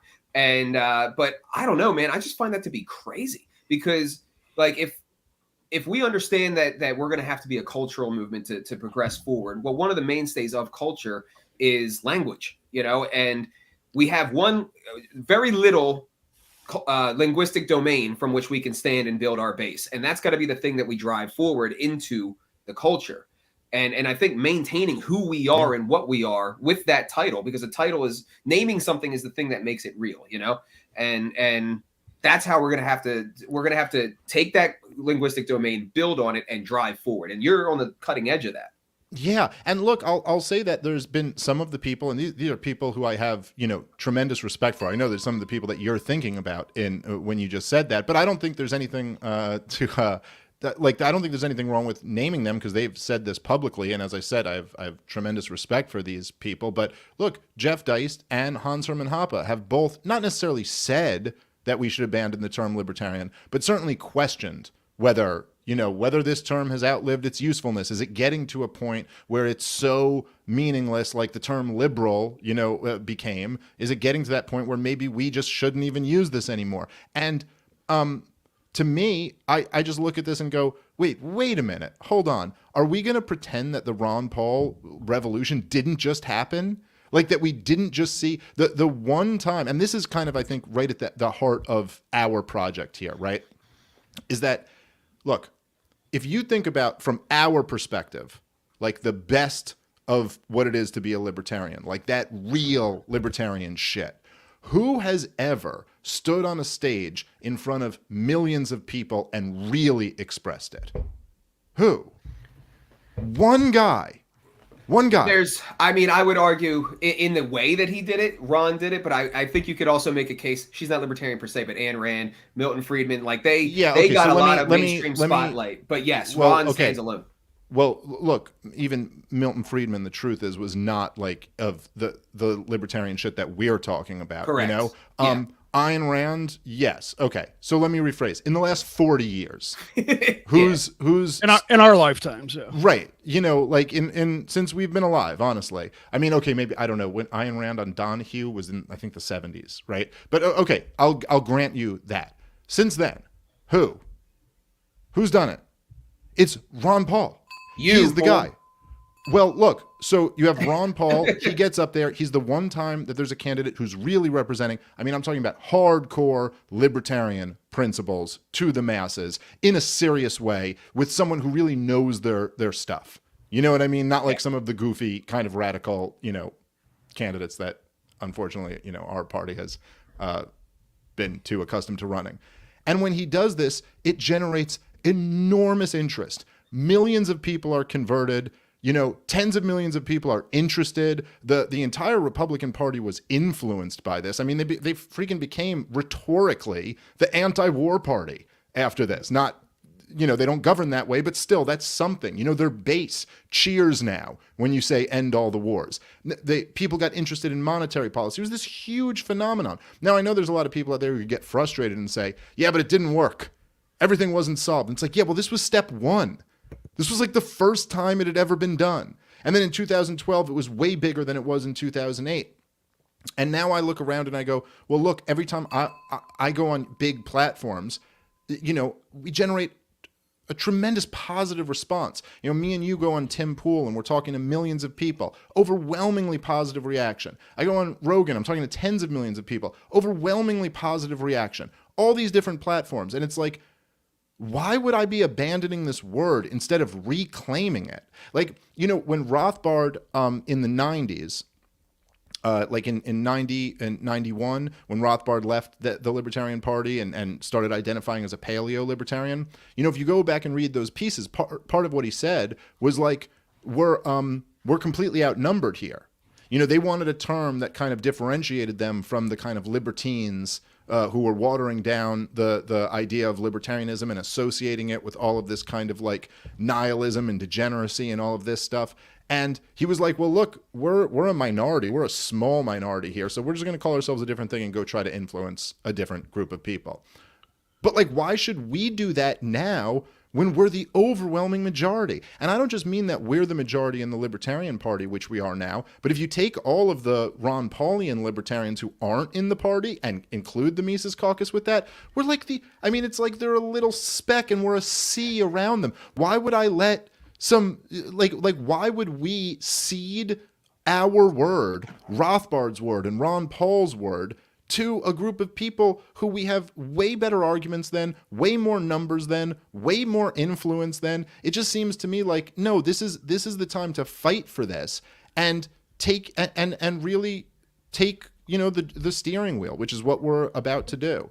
And I'm excited for what this is going to mean. The idea that there could be a viable third party that's actually telling the truth, that's actually putting things forward in a way that's serious and compelling and can really change the narrative of what the other two parties have to talk about now. I think there's a lot of opportunity here. That's really exciting. This is why you're the messenger and I'm the organizer. Well, that's the thing. I've been involved with the LP for 10 years or so, off and on. And we spend a lot of time debating about how to package the message and thinking about, oh, well, if we say this, what are people going to think of us? And a lot of us, you know, the Gary Johnson years, you know, we want to look good for the, you know, the mainstream corporate media and the way things used to be. But what Ron Paul did, and what I think we're trying to do with the Mises Caucus, is not obsess about what we call ourselves or how we're going to be perceived, but just preach the message, right? Just tell people what they need to hear. And that's why I think, you know, Dave, you talk about getting a good response in places. I mean, I got to think that's what gets the good response, is that you're not posturing, you're just speaking from the heart about what libertarianism is, which is, you know, you've described it as this beautiful political philosophy that a lot of people don't know about because we haven't been bold enough to tell them. Yeah. Well, no one knows it. I mean, like, you know, in the grand scheme of things, no one really knows this. And that's what's exciting about it. And of course, like, if you really have it, it's so strange because it's like, if you really believe this shit, and that's basically, I think, the essence of my strength is that I really believe this shit, you know? Like that's and people can read that on me, that I'm not like putting on some act here. Like I'm telling you what I really believe. That doesn't mean I'm right about everything. I just happen to be right about everything. And since I'm right about everything, it's, you know, and all of us are. We're right about this. This is correct. Libertarianism is correct. We have the correct diagnosis for these problems. And if that's the case, then of course, wouldn't you be confident that that's going to be compelling when people hear about this? And this is something that, like, you know, some of the people who have gotten like frustrated and moved away from what we're doing here, who like used to be a part of it and are just like, well, now it's all hopeless and stuff like that camp. And they'll say things like, look, everyone's already heard about this and they've decided they've rejected it. No and way. I just think that's like, it's so insane. It's so insane to think that. Like literally go stop your random person on the street and ask them like, what do you think about Austrian business cycle theory? Or what do you think about the genocide in Yemen or whatever? It's like, they've never heard of it. That's the truth. I'm not saying like, I bet that guy's never heard of it. I promise you that guy's never heard of it. I promise you that guy, you know, and the one time we had Ron Paul up there, it generated all of this interest. And I'm out here constantly, like, this is what I do, you know, I'm always like introducing this to people who have never heard of it, and they get interested. Now, I'm not saying 100% of people, I'm not even saying the majority of people, but there are large numbers of people who can be brought over to our cause. So what are we going to do? Not try? When we're up against the threat that we're up against right now, you know, like these like evil maniacs are controlling society and we have the best opportunity we've ever had. What's your answer? Not attempt to go for it? So I just think this is obvious to me. And it's the old Ron Paul lesson. Tell the truth. Right. And that's the thing, is it's not something mystical and magical and individual to Ron, so to speak, that made him have that effect. It was those characteristics. He just told the truth. He was consistent for 40 years. And you know, anybody can embody that. I mean, I don't know if anybody will ever quite embody his, like, you know, country doctor, just, you know, his good natured and all that stuff. But my point is those are things that are timeless. And that's what's drawing people to the caucus, is that we're just following the same blueprint that already works. And that's how we're looking at it, is that Ron laid the blueprint. And we have the benefit now of, there are so many young people who never experienced a liberty movement that was powerful and growing, and you know, they might have been too young for the Ron Paul thing, and you know, we are the old people now. It's friggin' weird. I'm 32 years old and I'm the old guy now, and you know, but we get to be all of the sprouts from that can then plant more seeds with that many more people and go exponential, because of the fact that the media is not the monolith that it used to be. Yeah. And man, Michael, this is like where I got to give you a lot of credit for this, man, because I'm just like so fucking proud of you, dude. And especially like seeing that everything tonight, and like everybody involved in the Mises Caucus. But I'm really so fucking proud of you, dude. Like I remember the first time I ever heard your voice or heard of you was on the Tom Woods show in 2017 when you did that. And it got me really excited. Like I was like, God damn, I really love what this guy is saying. And it's funny, I just recently went back and listened to that podcast. Oh, I hate doing that.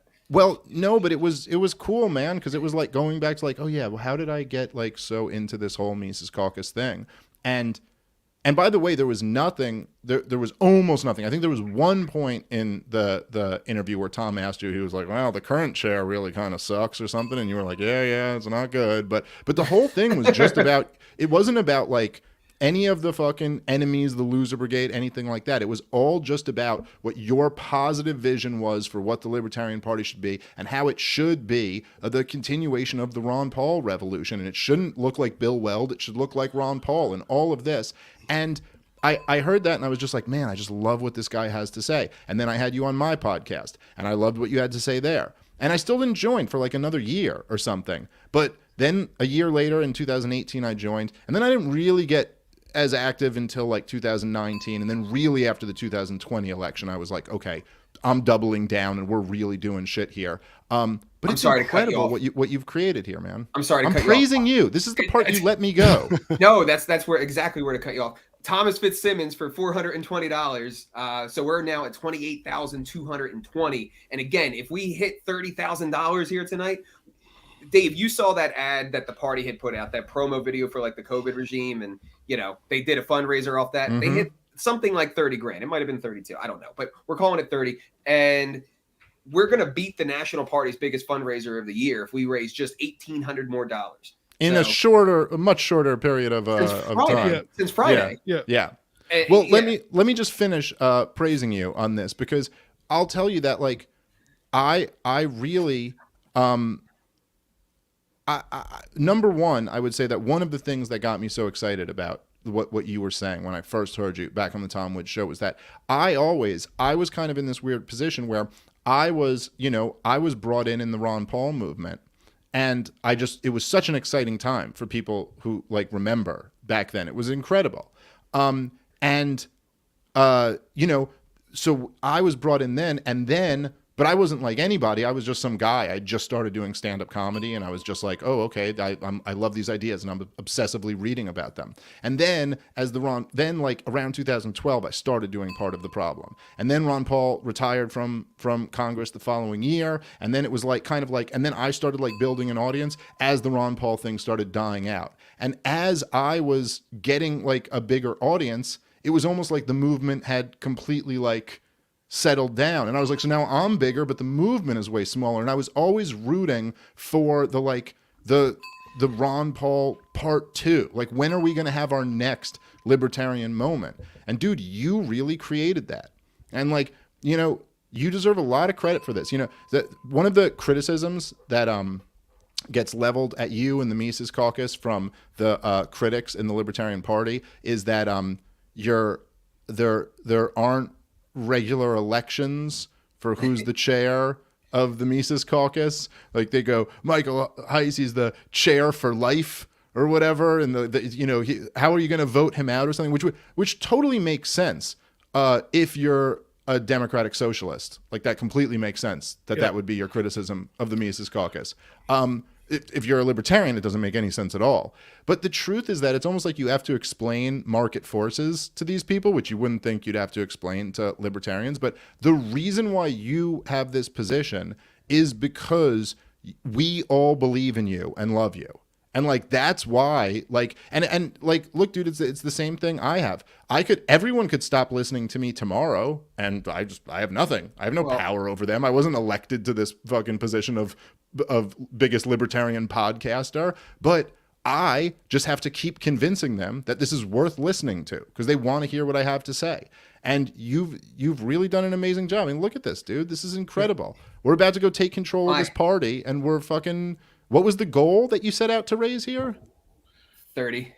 Well, actually, we started on Friday at 7,000, and went past that, and here we are. Hey, Dave, I wanted to get your opinion on something. How you feel about what you talked about at the Take Human Action Bash at the Pennsylvania Convention, like more than almost a year ago. I think it was last May. Talking about how to act toward other libertarians. And one thing I've already been looking forward to, and I know those of us on XCOM at the Mises Caucus has been like, we want to make an effort to not like dunk on people. And like, we want to bring as many people of the liberty movement into the Libertarian Party and keep as many of them. We're not trying to run anybody off who wants to work and do so in good faith. How are we going to do that? I know you gave a really good speech about that, but I want to see if your thoughts have changed over the last 11 months or so, and give us some advice on how we should act going forward, assuming the Reno reset happens as planned. I was wrong. Let's purge them all.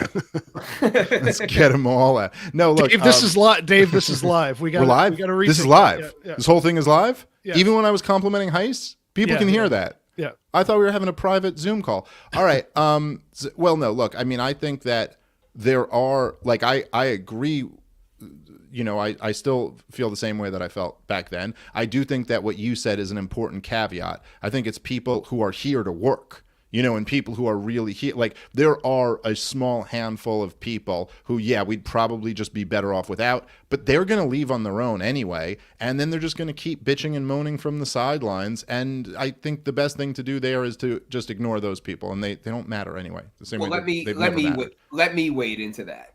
Sure. Because the thing, I spoke about this earlier about how we have to be a principled libertarian party. We have to get back on the original founding trajectory that the party was set on. And they didn't have the benefit of the post-Ron Paul era and the post, internet and social media era and yada, yada, the post-media era, which is really fucking cool. And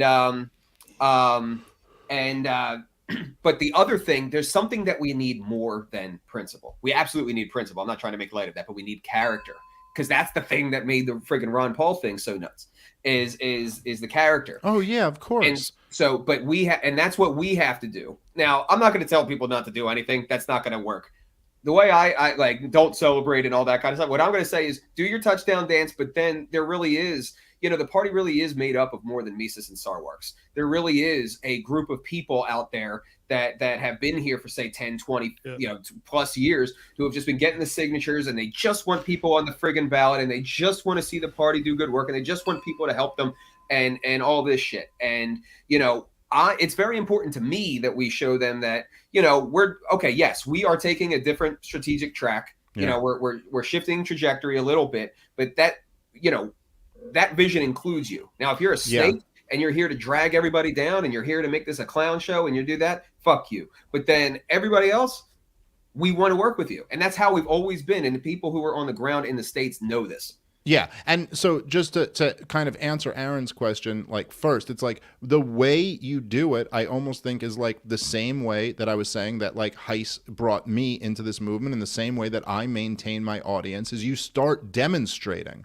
like this is what look, there's going to be a lot of people and watch this. There's going to be a lot of people who after we grab the steering wheel of this party are going to be flooding in to the party from the libertarian movement. And I'm saying at the beginning from the liberty movement, then we'll be able to kind of like get bigger platforms and bring more people and convert more people. But you do this thing where it's like there are a lot of people who didn't really believe in the system, didn't really believe in voting, who are going to Ron Paul rallies and voted for Ron Paul because what he's saying is just so goddamn compelling that you're like, shit, I'm going to go with this guy because this is just so awesome. That's what you have to do. You have to tug at people's guts and spleen and insides and make them be like, yeah, this is inspiring me. And you do that by relentlessly focusing around the issues that matter the most. And that's what we always talk about. Opposing the COVID regime, opposing the wars, opposing the police state, opposing the spying apparatus, opposing the war on terror, and of course the war on terrorism that is now the war on the American people.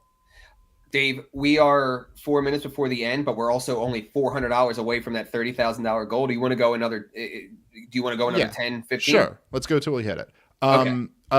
And then to your point, Michael, I think it's important for us to realize that, like, sometimes it's like, I don't know, like, like if you were to use a war analogy, which is, I know, not the most libertarian thing, right? But like you might need in a war, like in an old timey war or something like that, you might need like the biggest, baddest dudes you have out on the horses in the front line. You know what I mean? But then you also probably need some really smart nerd in the back drawing up the plans. You know what I mean? Like there's like you need all of these different people. And there are people like me and like you guys who are kind of like willing to like be on camera and take all the hits and say the difficult thing to say and get called all these mean names and stuff like that. But the fact that there's other people in the Libertarian Party who aren't the like, the like kind of, I don't know, deranged maniacs that we were talking about before, but are actually like, they're good libertarians and they would be supportive when we take over the same way as they would be supportive if we didn't. A lot of those people maybe won't be outspoken, but like you said, they will go collect signatures in the rain. They will do all this shit, and we need those people as well. I think Laney's hitting us with an update here. You got to unmute. Hang on, I got you. Oh, I got her. I think I just remuted her. Getting too excited here. It looks like we're about to hit this any minute. So this is incredible. One quick update I will say is that just in the time that, oh my gosh, And we just did it right there. We should still go further because we already said we were going to. Yeah, Dave, you're in for 10 to 15 minutes. We got you for that now. That is Thank incredible. you, Jay. There you go. JR, thank you, JR Hasselhoff. He's a longtime supporter from Texas. He is the man. Luke Troxel, one of our organizers. Again, he puts in that groundwork and he's putting money in. That's incredible. Thank you, dude. Thank you to everyone that helped us. This is honestly shocking to me. Like, and like, I'm not bullshitting. I'm not like, ask everybody on the team. I can't shake it. I don't know if you go through this when you go to comedy shows and shit, Dave, but like, I still have this feeling that I can't shake of like, no one's going to fucking show up. You know what I mean? Like no one really cares. And like, it just blows me away whenever this kind of shit happens, man. Oh yeah. I always do that too. Like after every couple months, I was talking to my buddy Nate Bargatze, who's like a really great comedian who he started before me, but we were like very good friends. And I said we always have this feeling where we go, I think I'm out of jokes.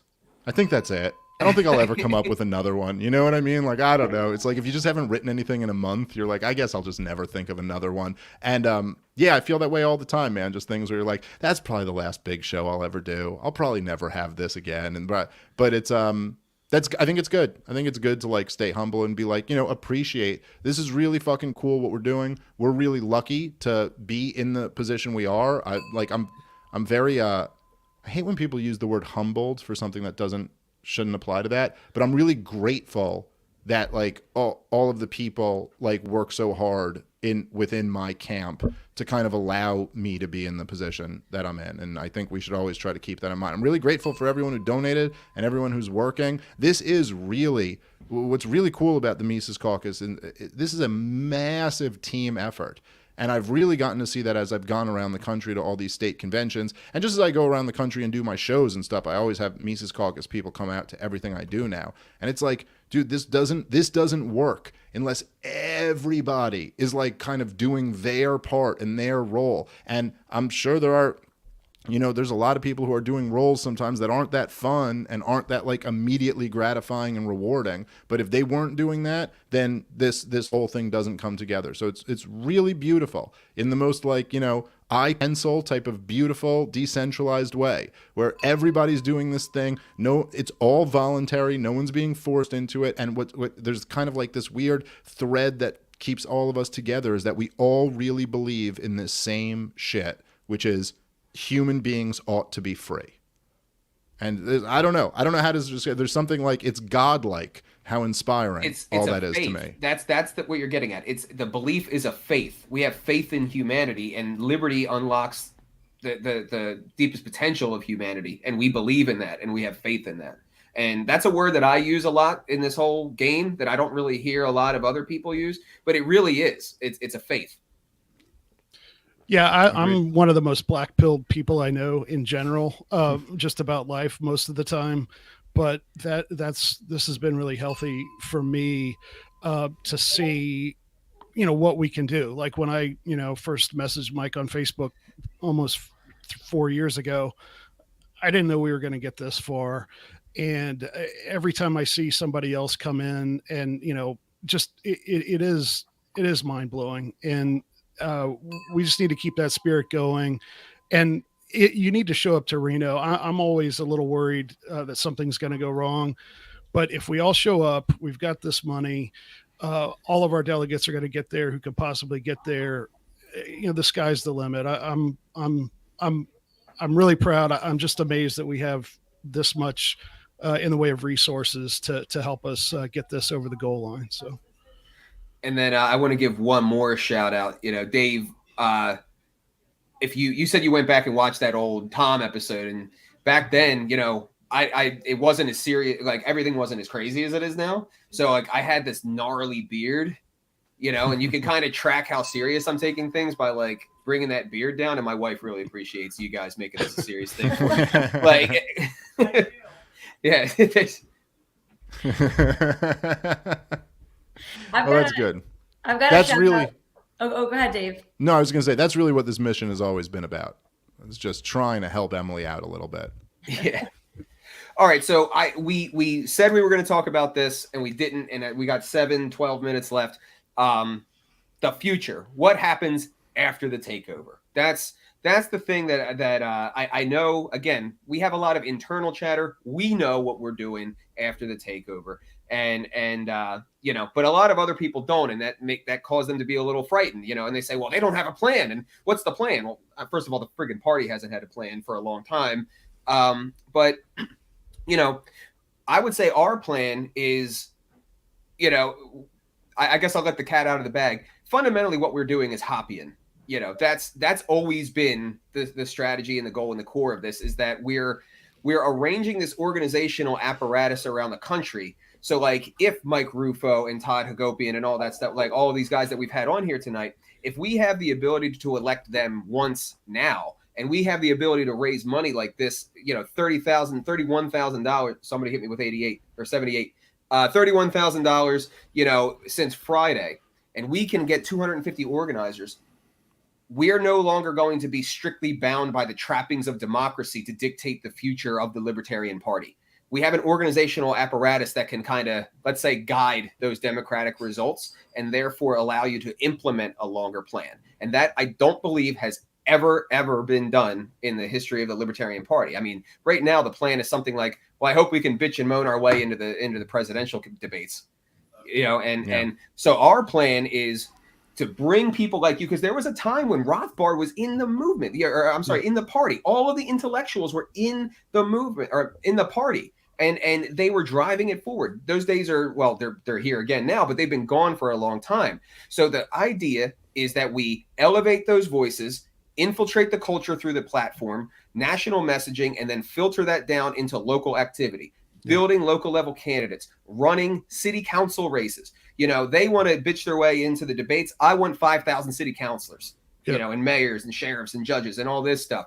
And, you know, so that we can have wide scale nullification. And then if, you know, there is no, unfortunately, easy answers and silver bullets out of this situation that we're in with our liberties, you know, and so it's going to take this kind of bottom up, Hoppian, what must be done type of thing, you know, MisesMerch.com, doing what must be done since 2017 design. But that's what it's going to take. And then the logical conclusion from that, if we can get that far, is secession. It is sovereignty for the states, and then going lower and lower. Yeah. And one thing I'm looking forward to getting back to, you know, over the last 7-8 months, 90% of our time on XCOM and it has been about Reno. And sometimes I lurk on some of the pages of the Loser Brigade, and they think that we're all about just like taking over the Libertarian Party because we just want to control that. Well, they're projecting there because they don't have a vision of what they want to do after we have a functional Libertarian Party. We want to get back to, like Mike said, getting those local candidates who have the strong message and who will nullify. And we want to get back to forming local and state level and below coalitions to roll back the state on, you know, encouraging states and cities to nullify. So we're not going to, you know, we're not about just running the Libertarian Party, you know, off to the side. We want to put it in good hands, keep an eye on it, keep funneling our people to it, but also get back to that Hoppian local strategy. Right. So like what I would say about this, right, is like, and I think you're absolutely right that it's like this kind of projection. I mean, I remember seeing a whole bunch of those guys were saying they go, you know, they used to say like last year, they'd be like, you know, if the Mises Caucus doesn't win, they're just going to all quit and leave anyway. And then every time we lost, we would just double down our efforts. And then every time they lost, they would all quit and leave the party. And you're like, who are you really talking about there? I mean, I'm not like trying to psychoanalyze people, but it does seem like you were talking about yourself a lot more than you were talking about us. So to your point, Michael, I think you're right when they say, well, what would the plan be? And you're kind of like, all right, well, first off, what the hell has the plan been so far? To what? Get 1% of the vote and hold no real political power and just watch tyranny grow more and more and more while you tell yourself how pure you are in your head?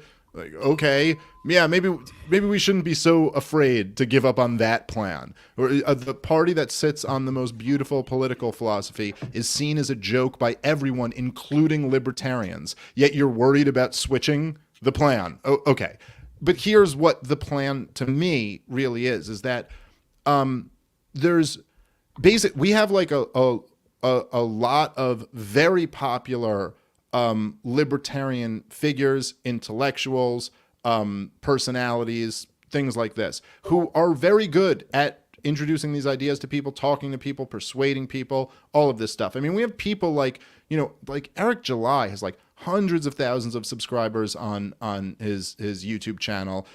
Tom Woods, hundreds of thousands of downloads to his podcast. Michael Malice has hundreds and hundreds of thousands of followers on Twitter. Huge audience.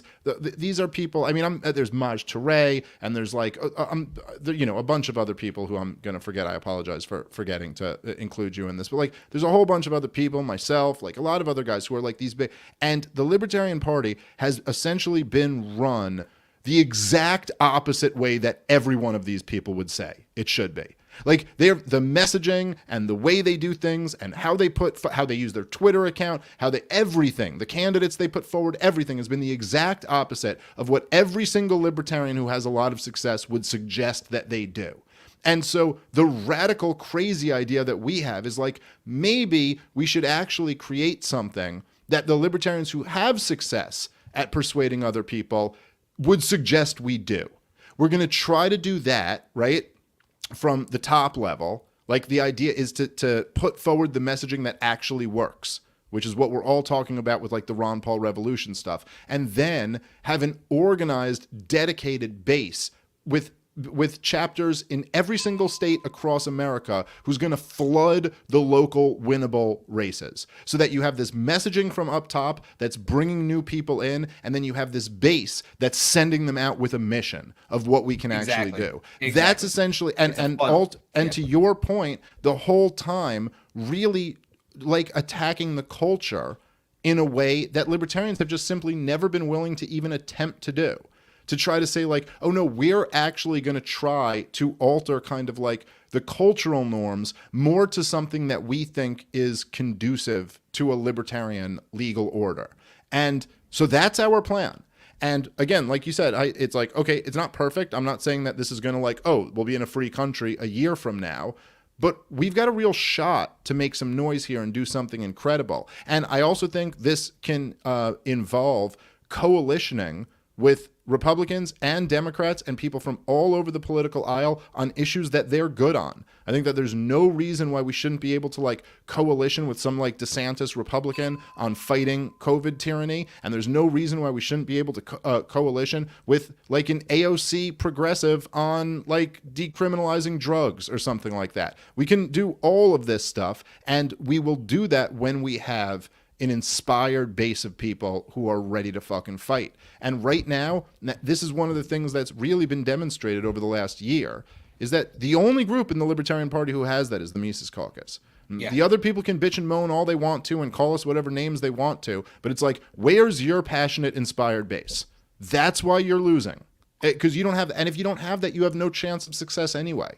So now what they'll say is like, well, we don't have that because of you guys. But come on, I mean, this is like, well, how come you didn't have it before us then? Yeah. All right. I'll make one comment on what you said, and I think we can close out. This has been an incredible night. But as far as like, you're right, they haven't had a plan. They've never had a plan. But going back to the Hoppian thing, it's the democracy. The leadership changes every 2 years. Therefore, the strategic vision changes every 2 years. Right. And really, it's probably a year and 6 months so people can get back into those positions. How the hell could you ever? The incentive just isn't there to ever put, and incentives are what drive behavior. That's like one of the foundational Austrian insights, right? Is that incentives dictate behavior. And, that's what we're changing. The democracy is the problem. Like that is why there is no plan.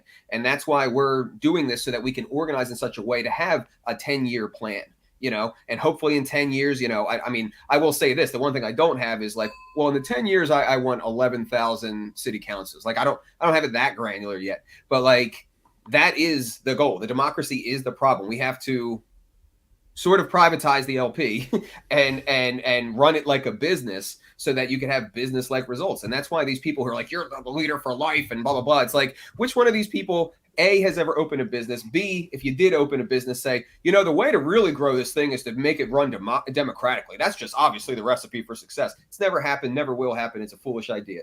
And I guess that's my comment. I really suck at outros. I got to figure that out.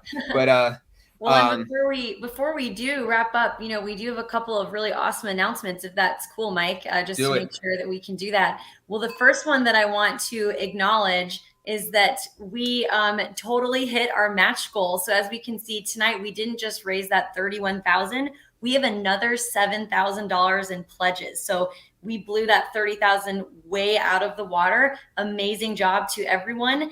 And not only that, we hit our goal or we broke that record of $15,000 raised in a single day in the Mises Caucus. So amazing work to everyone. That's a new record I'm sure that we'll be beating. And I know anytime now, we're all going to be sending all that energy towards the LP right after this Reno reset.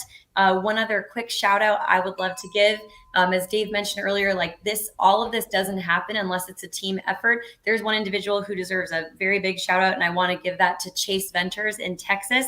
He's the one who built this money bomb tracker that we're seeing both in Discord and the live stream. And I think it made a hell of a difference. So thank you, everyone. And it's been fun seeing the names and the trolls coming across all of them. Final comment from me is, Dave, that last monologue that you just went on, it sounds like the recipe for a successful presidential campaign. Oh, I never thought about it like that before. Hey, you bring up something. That's something to mull over, Michael. Perhaps the first look, man. The mission right now is get Angela McArdle elected to the LNC chair, and that's the most important thing that we should all be focusing on right now. So that's and the whole slate. But Angela is that's the most important thing. That's what's going to really send a message and change the trajectory of this party. And all of the Mises Caucus candidates, of course, they're all great. We have an incredibly talented entire team running for this stuff. But that's the most important thing right now. And then after Reno, you come badger me about all that stuff, and we'll start finalizing decisions. But it's going to be, I'll tell you this, it's going to be incredible, man. I am so excited for what the Libertarian Party is going to do in the very near future. It's just going to be awesome. And it's going to be a lot of fun as we fight to change the world. Oh, it's going to be a lot of fun. Our guest list, as you know, is insane. We've already talked about some of the people. You're going to be there. Scott Horton's going to be there. Michael Rectenwald is going to be there. Maj Toure is going to be there. Tom Woods is going to be there. And I guess that's the one last comment. I know some people put it in the chat, and I didn't want to focus on it, but I do want to give a shout out to Tom and say that we have got Tom's back. We are emailing the LNC. If you don't know, they're trying to cancel Tom's breakfast, and we stand with Tom. Scott has pledged to cancel his lunch speech at the convention if Tom is canceled for ridiculous reasons, non-existent reasons. And we encourage you guys as a final call to action to email the LNC and demand that they stop this chicanery and this ridiculousness. And we got Tom's back. We love Tom, and I've learned a lot through Tom, and I think all of us have. So we don't have to dwell on that, but please write the LNC, get them to stop this nonsense. And then other than that, thank you for your donations, and you can get your convention gear at misesmerch.com. And, we've got all kinds of sweet designs on there, including the aforementioned Hoppa doing what must be done since 2017 design. Dave, do you have any parting words? No, man, I'm just thank you to everybody, man. Everybody who's a part of this. And like I said, I can't wait. I'm excited. And yeah, fuck that. Tom Woods is the fucking GOAT and a legend, and he'll be speaking at our event. If they want to not have him at that breakfast, it's like, oh, okay. Tom won't speak at your breakfast, and instead he'll speak to 700 people at 8 p.m. and have a way better time and to give a way better, just a better thing. You guys can't these people it's this authoritarian mindset. You want to exercise control over us, but you can't because you don't have any power and you're not going to take out our guy. So that's that. Period. 100%. And we do want to mention that that URL lpmc.us/Reno reset, that's going to be open I think another week till the 30th. So every dollar there, it's all going to go to convention mobilization. We may need to get shuttle buses from people who are staying at other hotels to get them to the thing. We want to be able to have those resources to make sure we can, meet the challenges that come up on the ground out there. So we have a lot more than we thought we have, and every extra dollar we will put to use. Awesome. Well, Dave, really appreciate you being here and supporting us. This has been just an incredible night Thank you to Scott, to all the candidates running, to Rectenwald, to Larry Sharpe and Shane Hazel for showing up. Make sure to go out and support them. Support your candidates. Get that message out and take human action. And let's take this shit over. Thanks. Good night, guys. See ya.